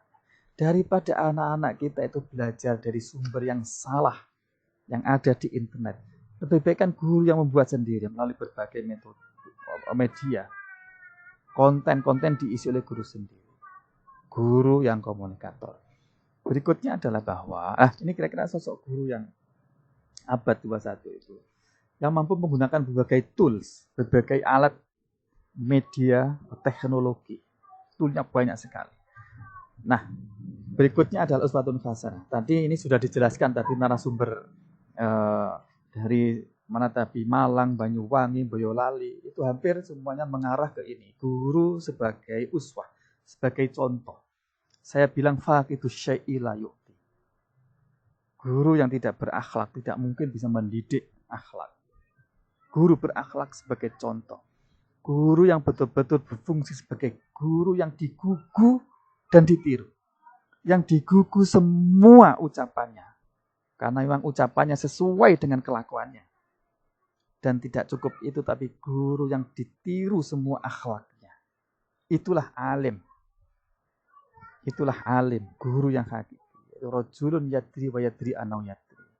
Orang yang tahu dan sadar bahwa dirinya itu tahu, sehingga perilakunya cocok dengan pengetahuannya.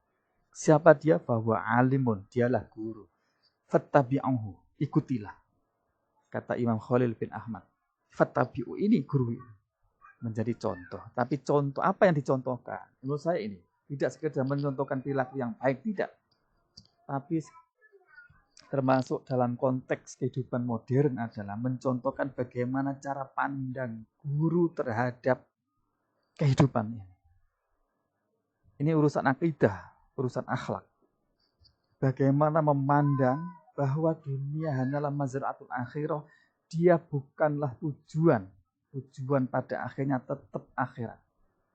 Dunia hanyalah perantara untuk mengantarkan kepada akhirat. Wattaghi fima ataqallahu darul akhirah wa la tansa nasibaka ila akhirih. Ayat itu menunjukkan bahwa dunia itu bukan tujuan, tapi pengantar untuk menuju akhirat. Nah, masalahnya begini. Apakah pandangan seperti itu tercermin dalam perilaku guru-guru kita dalam kehidupan sehari-hari? Ini harus dihadirkan dalam contoh, bukan hanya dalam ucapan. Kalau ucapan sudah berlebih. Sekali lagi, kalau di ucapan nasihat, hal-hal begini sudah selesai. Hampir semua penceramah, semua dai ngomongkan tentang ini. Bahwa akhirat lebih baik daripada dunia.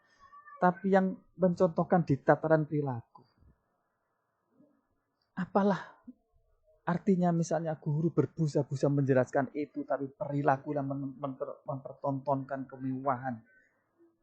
Mempertontonkan nafsu syahwatnya di depan anak-anak dan seterusnya. Nafsu keduniaannya ditontonkan dan seterusnya. Ini yang menjadi sekali lagi ini karena saya bicara di depan guru-guru akidah akhlak. Sehingga mohon betul ini menjadi perhatian khusus. Guru abad 21 adalah seorang pemimpin. Dia mampu memberikan arah yang jelas kemana anak harus menempuh, kemana arahnya dan bagaimana menempuhnya.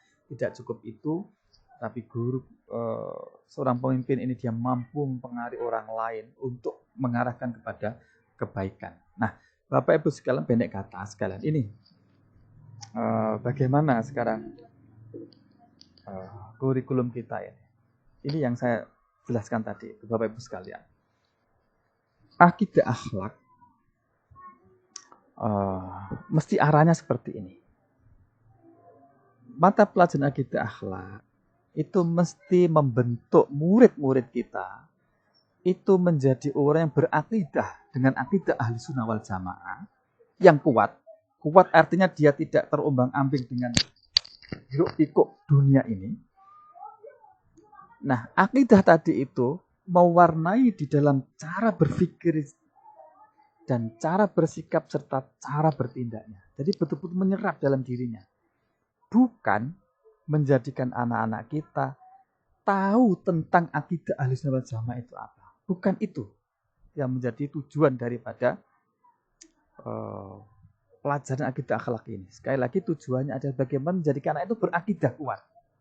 Tapi akidah yang ahli sunnah wal jamaah dan sampai akidah lain. Bukan menjadikan anak itu paham tentang akidah.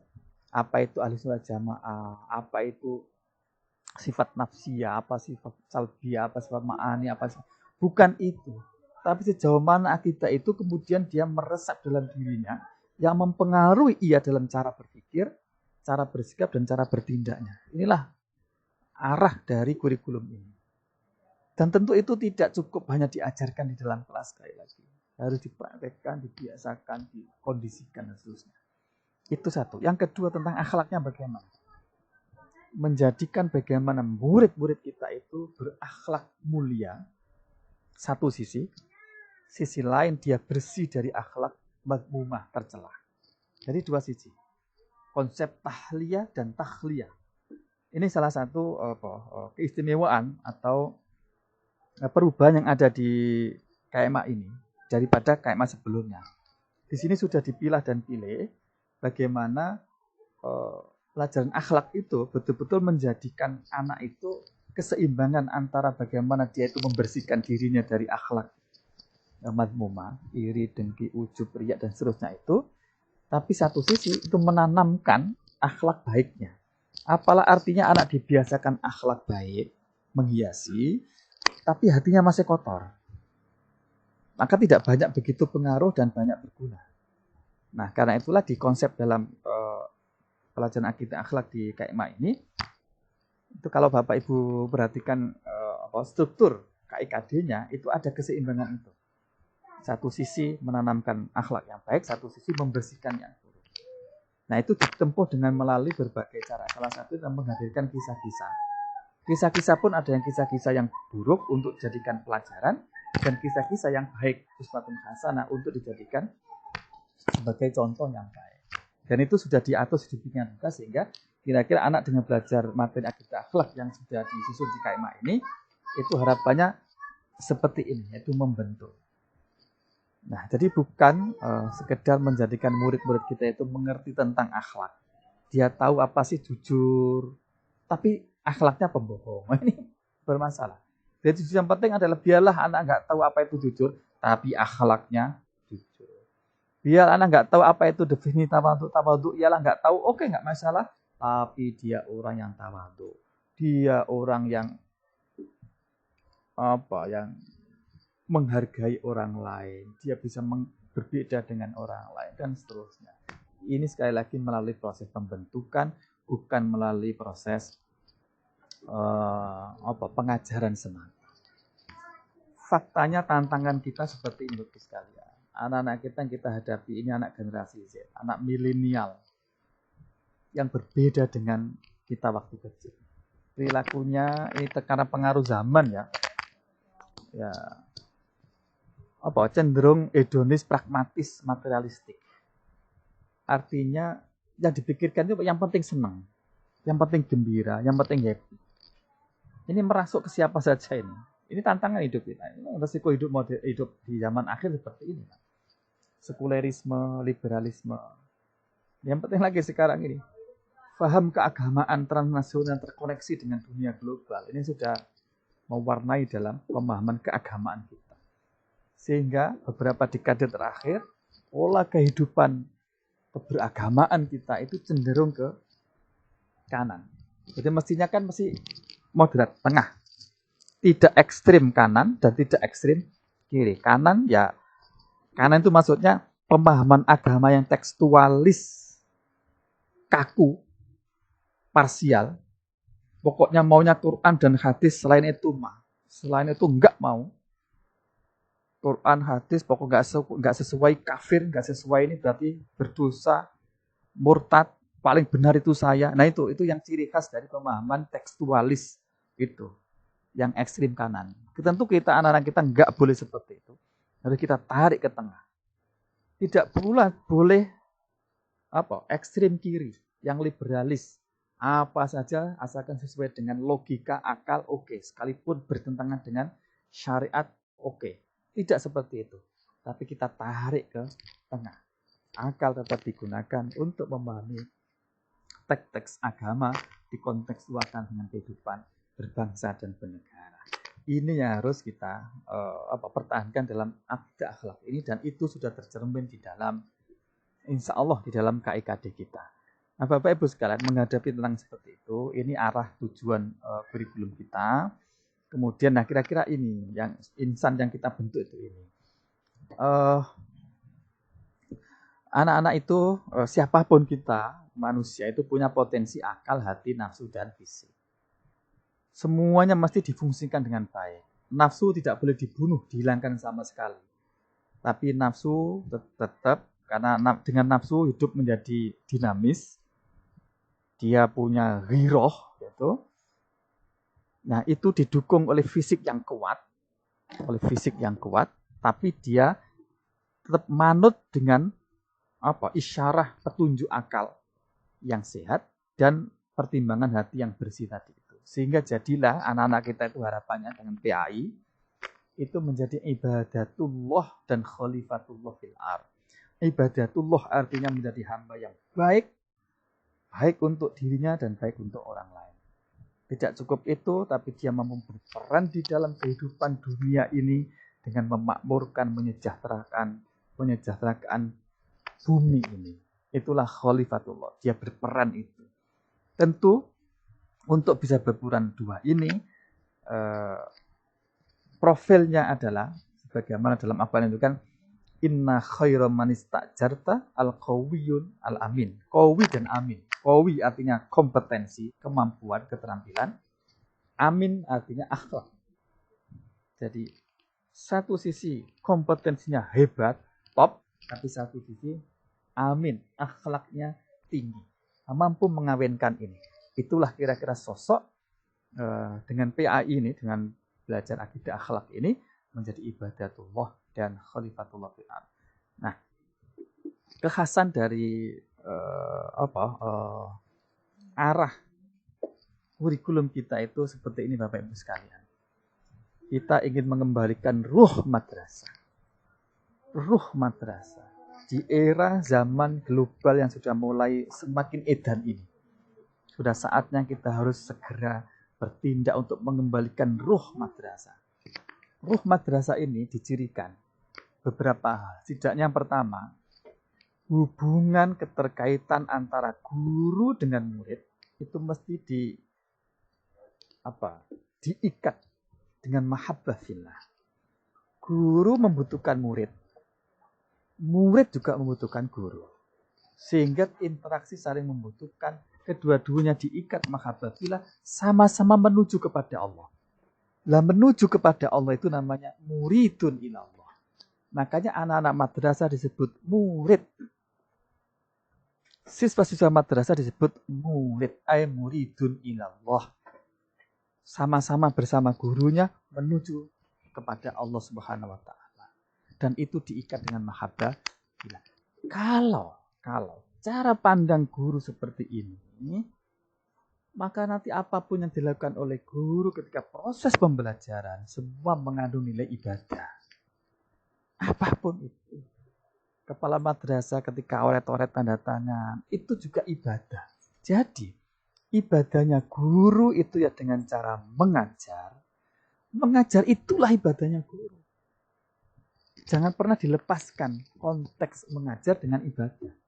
Kalau dilepaskan nanti menjadi sekuler namanya. Memisahkan antara agama dengan dunia. Kalau tadi kan dunia mazratul akhirah. Apapun aktivitas dunia itu jadi ladang untuk menuju akhirat. Nah, itulah ibadah. Konsep ini sekali lagi mari kita tanamkan pada ketika kita mengajar. Nah, dengan pandang seperti itu semua dinilai ibadah sehingga nanti tidak langsung nilai-nilai yang mewarnai dalam aktivitas proses belajar mengajar itu nilai-nilai ibadah, nilai-nilai ukhrawi. Cara pandang guru kepada murid pun berubah. Cara memandang kenakalan, apapun kenakalan anak-anak, kenakalan, kemalasan, kebrengsekan kira-kira begitu kalau sangat dahsyat. Brengsek apapun anak-anak, tetap guru memandang bi'ainir rahmah dengan pandangan kasih sayang. Dengan pandangan ainir rahmah. Dia merangkul, bukan bi'ainil ghadab, bukan dengan pandangan marah, bukan dengan pandangan kebencian, bukan pandangan dendam, tapi dia rangkul, kemudian diajak bareng untuk menuju sama kepada Allah. Itu madrasah. Ini sekali lagi, inilah madrasah. Nah, dengan seperti itu kita harapkan nanti akhlak itu otomatis masuk. Otomatis akhlak itu neresep di dalam hatinya anak-anak. Sehingga menjadikan hati itu betul-betul sasaran dari pembelajaran. Hati yang menjadi sasaran. Karena kita mafhum lah. Dalam hadis menyatakan ala inna fil jasad mudghah, bahwa di dalam jasadnya ada segumpal daging, wa idza soluhat jasad kulluh. Kalau daging ini bagus, maka semua perilaku orang itu akan bagus. Pikirannya, sikapnya, perilakunya akan bagus semuanya. Hati, kuncinya adalah hati. Nah, pendidikan, pembelajaran khusus akidah akhlak mesti menjadikan hati sebagai sasaran utama dalam proses pembelajaran. Diperlakukan apa? Dua hal. Tahliyatun nafsi, membersihkan akhlak buruk, dan tahliyatun nafsi, menanamkan akhlak yang baik. Ini kira-kira Bapak sekalian sekali lagi arah bagaimana kita mengembangkan pembelajaran kita akhlak ini. Tapi tetap tadi mengadaptasi terhadap perkembangan zaman abad 21 satu sisi, tapi satu sisi kita tanamkan perilaku-perilaku seperti ini. Maka anak kita insya Allah akan menjadi orang yang siap menghadapi tantangan zamannya satu sisi, tapi dia punya karakter yang kuat. Tidak lupa Bapak sekalian yang nomor 4. Anak-anak kita belajar sedalam apapun akidah dan akhlak tidak boleh lepas dari konteks kebangsaan, kenegaraan, berpancasila, berkonstitusi Undang-Undang Dasar 45 dan Bhinneka Tunggal Ika. Tidak boleh lepas. Belajar sedalam apapun akidah, dia tidak boleh anti Pancasila. Menjadi orang agamis apapun, sedalam apapun, dia tidak boleh anti kepada NKRI yang harga mati itu. Tidak boleh. Dan ini siapapun kita, guru, punya tanggung jawab ini. Punya tanggung jawab ini. Karena Pancasila UUD 45 ini sudah menjadi kesepakatan bersama. Yang siapapun umat Islam punya kewajiban menjaga kesepakatan itu. Wa'aufu bil ahad. Wa'aufu bil ahad. Dijaga. Harus dipenuhi janji luhur bangsa ini itu. Nah, ini menjadi penting sekali seiring dengan perkembangan masih ada komponen-komponen masyarakat kita yang masih menginginkan khilafah, masih dan sebagainya. Itu tidak realistis. Tidak realistis. Tidak sesuai dengan janji luhur pendiri bangsa ini yang kita punya kewajiban untuk menjaga. Pancasila memang bukan agama dan tidak pernah bisa menggantikan kedudukan agama. Tapi Pancasila tidak bertentangan dengan agama, yang dengan Pancasila inilah kita bisa hidup berbarengan bersama dengan siapapun. Beda agama, beda etnis, beda apapun, kita bisa hidup bersama dengan Pancasila. Karena itu Pancasila ini kita pertahankan. Jadi kita belajar akidah akhlak anak, belajar akhlak apapun, harus tetap konteksnya adalah hidup berbangsa bernegara. Ini menjadi penting sekali lagi amanat dari kurikulum ini. Nah, Bapak Ibu sekalian, pertanyaan terakhir, mungkin berapa menit lagi Pak Moderator? Masih 40 menit Bapak. 40 menit? Jadi Bapak. Oke, baik. Bapak Ibu sekalian, sekarang pertanyaannya adalah pengelolaan pembelajaran yang bagaimana yang diharapkan nanti bisa membentuk keterampilan 12 tadi itu. Teknis ya, teknis atau strategi pembelajarannya kayak apa. Nah, ini yang coba kita diskusikan di akhir ini. Tentu rumusnya itu ini Bapak Ibu sekalian, yaitu pengelolaan pembelajaran yang mengarus utamakan kepada proses, bukan yang penting hasilnya, yang berupa angka-angka itu. Prosesnya. Jadi ketika proses pembelajaran inilah yang kita utamakan, kita harus utamakan. Bukan yang penting hasilnya, bukan yang penting anak, yang penting bisa UN, nilainya bagus, UMBE-nya bagus, bukan itu. tapi kita peduli kepada proses pembelajarannya. Kenapa? Karena dengan proses inilah yang akan membentuk karakter tadi itu, bukan hasil. Nah, Bapak Ibu sekalian, kira-kira ini KM 183 ini itu masih konsisten dengan penerapan pendekatan pembelajaran saintifik. Jadi tidak berbeda lah, sama sekali tidak mengambil perbedaan dengan kurikulum 2013. Dengan alasan inilah juga maka KM 183 ini itu diterapkan secara serentak karena tidak signifikan perubahannya. Perubahannya itu banyak hanya pada penataan KIKD, penyempurnaan yang asalnya nggak lengkap dilengkapi dan seterusnya, pembahasan yang dulu kritikannya ini KD kok bahasanya seperti indikator misalnya, itu kita benahi. Termasuk adalah peningkatan berpikirnya yang asalnya mentoknya itu C3 misalnya, kita sampai C6 dan sebagainya. Itu perubahan dan itu tidak banyak mempengaruhi untuk bagaimana proses pembelajarannya. Karena itulah kita berani menyampaikan bahwa kurikulum ini berlaku secara serentak, tidak pakai berjenjang. Saya kira ini sudah disampaikan juga. Kenapa? Karena ya tidak merubah pendekatan pembelajarannya, sama saja. Kenapa kita masih konsisten dengan saintifik? Karena begini. Karena diidentifikasi bahwa dengan saintifik inilah anak-anak kita itu menjadi terbentuk karakternya. Coba kita perhatikan. Saintifik itu ciri khasnya ada 5 langkah itu. Mengamati, menanya, mengumpulkan, kemudian mengasosiasi dan mengkomunikasikan. Kalau kita perhatikan 5M ini, Bapak Ibu sekalian, 5M ini ketika Bapak Ibu mengajar, ketika masuk kelas itu membawa fenomena. Tujuannya apa? Agar anak bisa mengamati fenomena itu, menyelidiki, mengamati secara mendalam, kemudian menemukan masalah, merumuskan masalah. Rasa ingin tahunya digugah melalui fenomena itu. Fenomena bisa berupa gambar, bisa berupa video, kejadian, cerita, atau kasus apa dibawa ke kelas untuk diamati bersama. Untuk ditemukan masalahnya, tentu dihubungkan dengan KIKD-nya. Oke. Nah, setelah itu, anak diajak untuk merumuskan masalah dan didorong untuk berani menyampaikan pertanyaan. Maka M kedua adalah menanya. Nah, ketika pertanyaan sudah berkumpul, guru tidak boleh bernafsu untuk menjawab pertanyaan itu. Hukumnya haram. Maksudnya haram sinai, bukan haram syar'i ya. Guru haram menjawab pertanyaan-pertanyaan itu. Haram sinai ya. Kenapa? Karena kalau guru keburu menjawab itu, nanti kesempatan untuk membentuk karakter tadi itu hilang.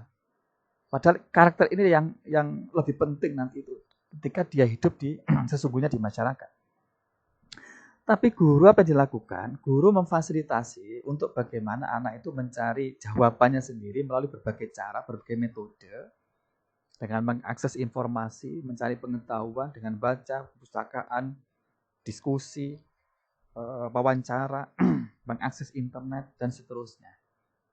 Setelah dapat, anak diajari untuk bagaimana menyimpulkan, menganalisis, dan kemudian menemukan simpulannya untuk menjawab pertanyaan tadi. Nah, setelah itu, anak-anak diberi kesempatan untuk tampil ke depan, menyampaikan presentasi hasil simpulannya. Anak yang lain diberi kesempatan untuk menanggapi dengan membantah, bertanya, dan seterusnya. Coba kita bayangkan Bapak Ibu sekalian. Dengan kita membawa fenomena, anak diajari untuk difasilitasi untuk mengamati tadi itu berarti kita sedang menanamkan keterampilan berpikir kritis, tidak mudah percaya kepada informasi. Kita berarti memfasilitasi terhadap kemampuan anak untuk berinisiasi dan seterusnya. Ketika kita memfasilitasi diskusi misalnya, berarti kita sedang membentuk karakter anak untuk kreatif, kolaboratif, bersama dengan siapapun, karakter social skill inisiatif, leadership, semuanya itu. Jadi selangkah demi selangkah kita membentuk karakter melalui proses pembelajaran. Memang iya, metode pembelajaran seperti ini itu tidak efektif dalam waktu yang dekat. Artinya tidak susah untuk anak segera paham. Susah, mungkin nilainya jelek. Ya itu resikonya, gak masalah. Tapi dengan langkah-langkah seperti ini, karakter anak menjadi terbentuk.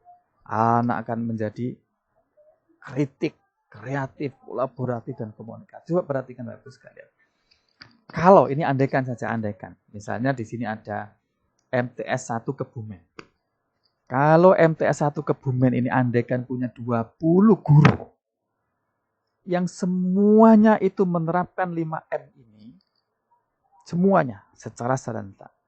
Kalau ada guru yang tidak melakukan 5M ini dipanggil. Kalau memang karena dia nggak bisa, dilatih. Kalau dia nggak mau melakukan karena malas, padahal dia tahu dan bisa, dihukum. Dipaksa untuk menerapkan saintifik. Kira-kira saja, kira-kira Bapak Ibu sekalian. Dalam waktu 3 bulan saja, kira-kira berubah nggak cara berpikirnya anak? Oke, dalam waktu 1 semester 6 bulan saja, kira-kira cara berpikirnya, cara komunikasinya, keberanian bertanyanya, keberanian ngomong di depan, keberanian untuk berpikir beda, kira-kira berubah nggak dari anak-anak kita? Saya yakin kalau ini kita konsisten menerapkan ini bersama-sama akan berubah. Karakter anak-anak kita berubah, memiliki karakter ini. Ketika itu tercapai, maka pembelajaran akan menjadi enak, nyaman gitu. Ini. Ya mungkin untuk menerapkannya kita puasa prestasi yang angka-angka itulah. Kita tidak mengejar nilai yang berupa angka-angka itu, tidak. Mungkin dalam beberapa waktu itu mungkin merosot. Tapi nggak apa-apa. Untuk menegakkan ini, kita konsisten kepada proses yang bagus, bukan pada nilai yang bagus. Ini akan membentuk anak-anak kita betul-betul siap menghadapi abad 21. Inilah yang kita inginkan, yang kita maksud tadi Bapak Ibu sekalian. Perubahan kurikulum ini mesti membawa perubahan di dalam kelas. Yang berikutnya diikuti perubahan performan anak-anak kita. Daya kritisnya, kreativitasnya, kolaborasinya, gaya komunikasinya anak-anak berubah menjadi lebih baik. Dia punya keterampilan yang mendasar sekali yang akan dibutuhkan. Bagaimana nanti dia menghadapi tantangan abad 21. Tapi Bapak Ibu sekalian, ini mohon untuk tidak disalahpahami. Pengetahuan tetap penting, iya. Justru pengetahuan KI 3, KD 3 itu menjadi pintu masuk untuk membentuk keterampilan. Kemudian ini diterapkan dalam kehidupan sehari-hari untuk membentuk KI 1. Spiritual. Dan ini dibawa dalam kehidupan sehari-hari bersama orang lain, membentuk KI 2, sosial. Jadi urutannya cara membaca kurikulum ini, kita tetap ada KD 1, 2, 3, 4. Cara membacanya adalah kita menggunakan KI 3 ini sebagai pintu masuk. Cara mengajarnya. Jadi guru masuk ke kelas itu membawa KI 3. Nah, ketika mengajarkan KI 3 itulah kita membentuk keterampilan. Berarti KI 4 kita latihkan. Nah, setelah mampu, ini kita biasakan dalam kehidupan sehari-hari untuk membentuk KI 1, yaitu sikap spiritual, sikap keagamaannya, akhlaknya. Nah, ini terus dibawa terus dalam kehidupan bersosial. Kehidupan sesama teman di kelas, kehidupan sesama teman di sekolah, di rumah, di lingkungan pergaulan di sekitar rumah, dan seterusnya untuk membentuk karakter sosial. Sehingga KI 1, 2, 3, 4 semuanya tercapai.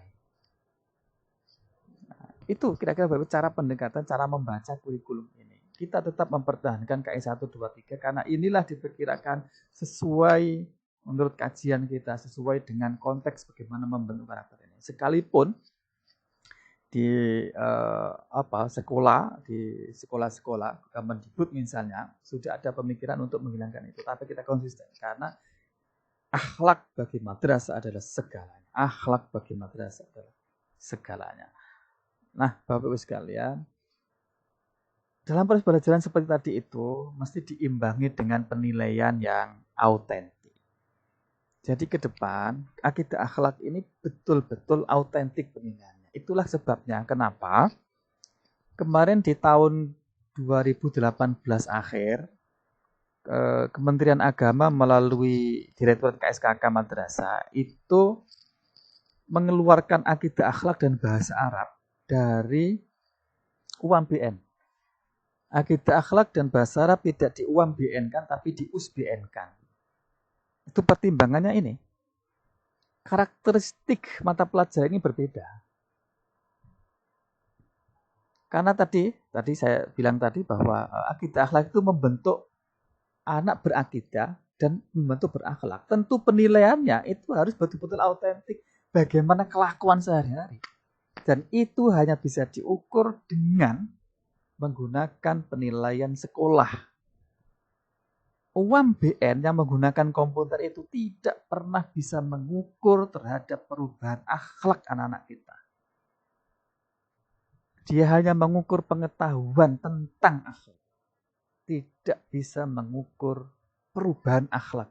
Karena itulah akidah akhlak tidak perlu di-UMBN-kan. USBN serahkan kepada guru-guru, kepada sekolah untuk mendeteksi perubahan akhlaknya. Itu satu. Yang kedua alasannya, agar akhlak betul-betul menjadi instrumen menentukan lulus tidak lulus. UMBN tidak bisa meluluskan, tidak mempengaruhi lulus tidak lulus. UMBN. Tapi yang menentukan lulus tidak lulus adalah USBN. Nah, ketika akidah akhlak itu UMBN, maka dia tidak berkontribusi untuk menentukan lulus tidak lulus. Agar ini menentukan lulus tidak lulus, maka USBN.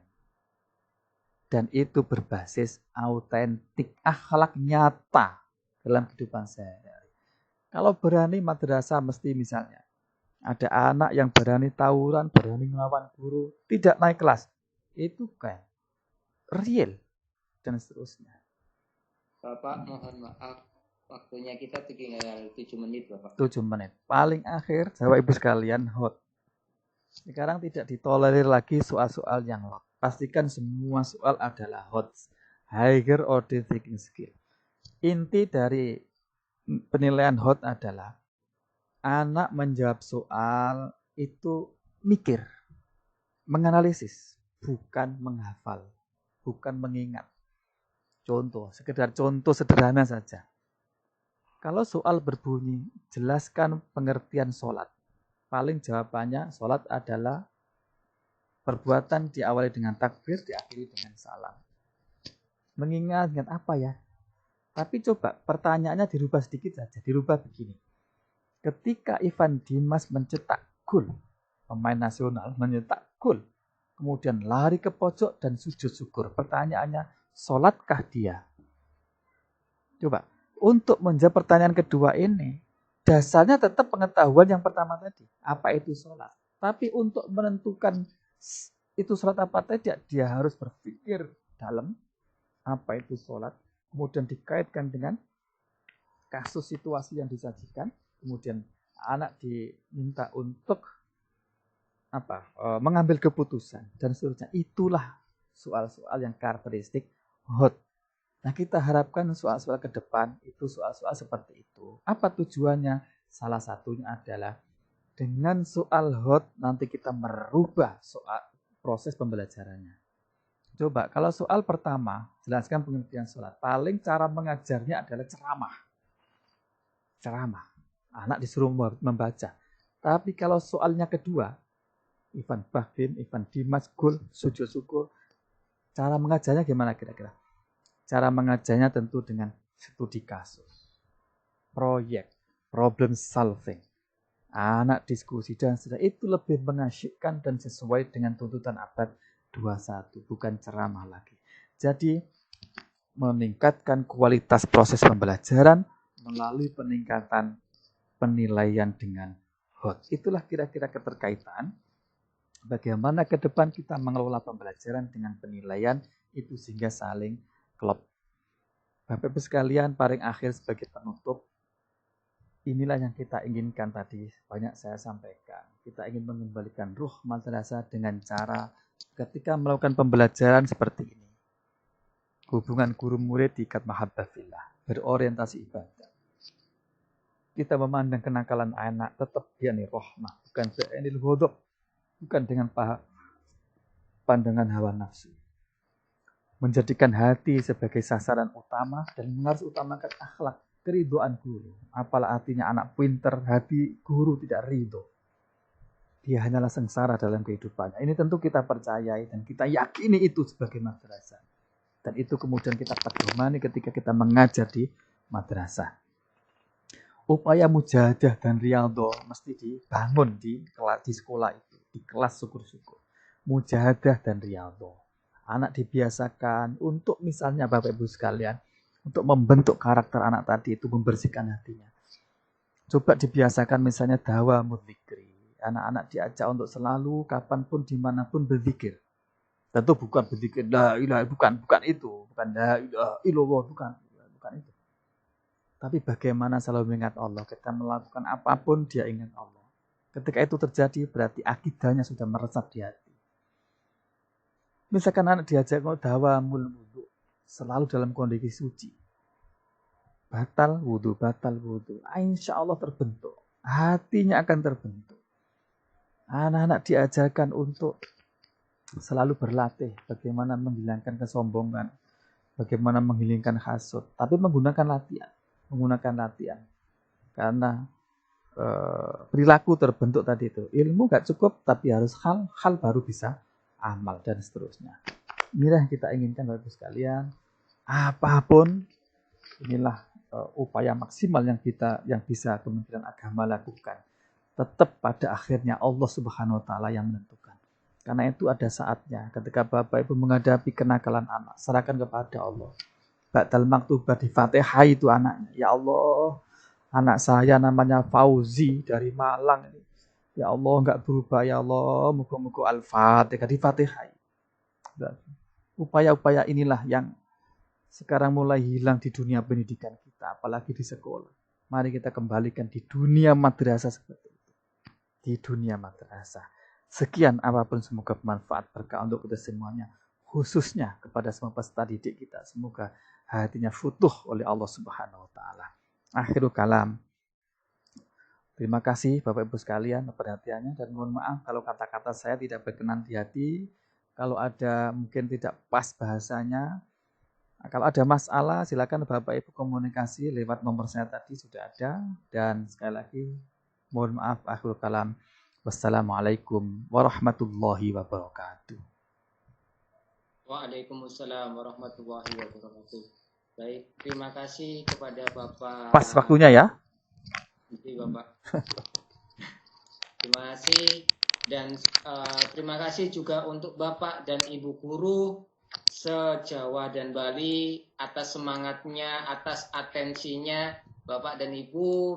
Setelah ini kita bisa saling sapa kepada Bapak Imam. Bapak Imam bisa memberikan waktu duduk sebentar dengan saling sapa.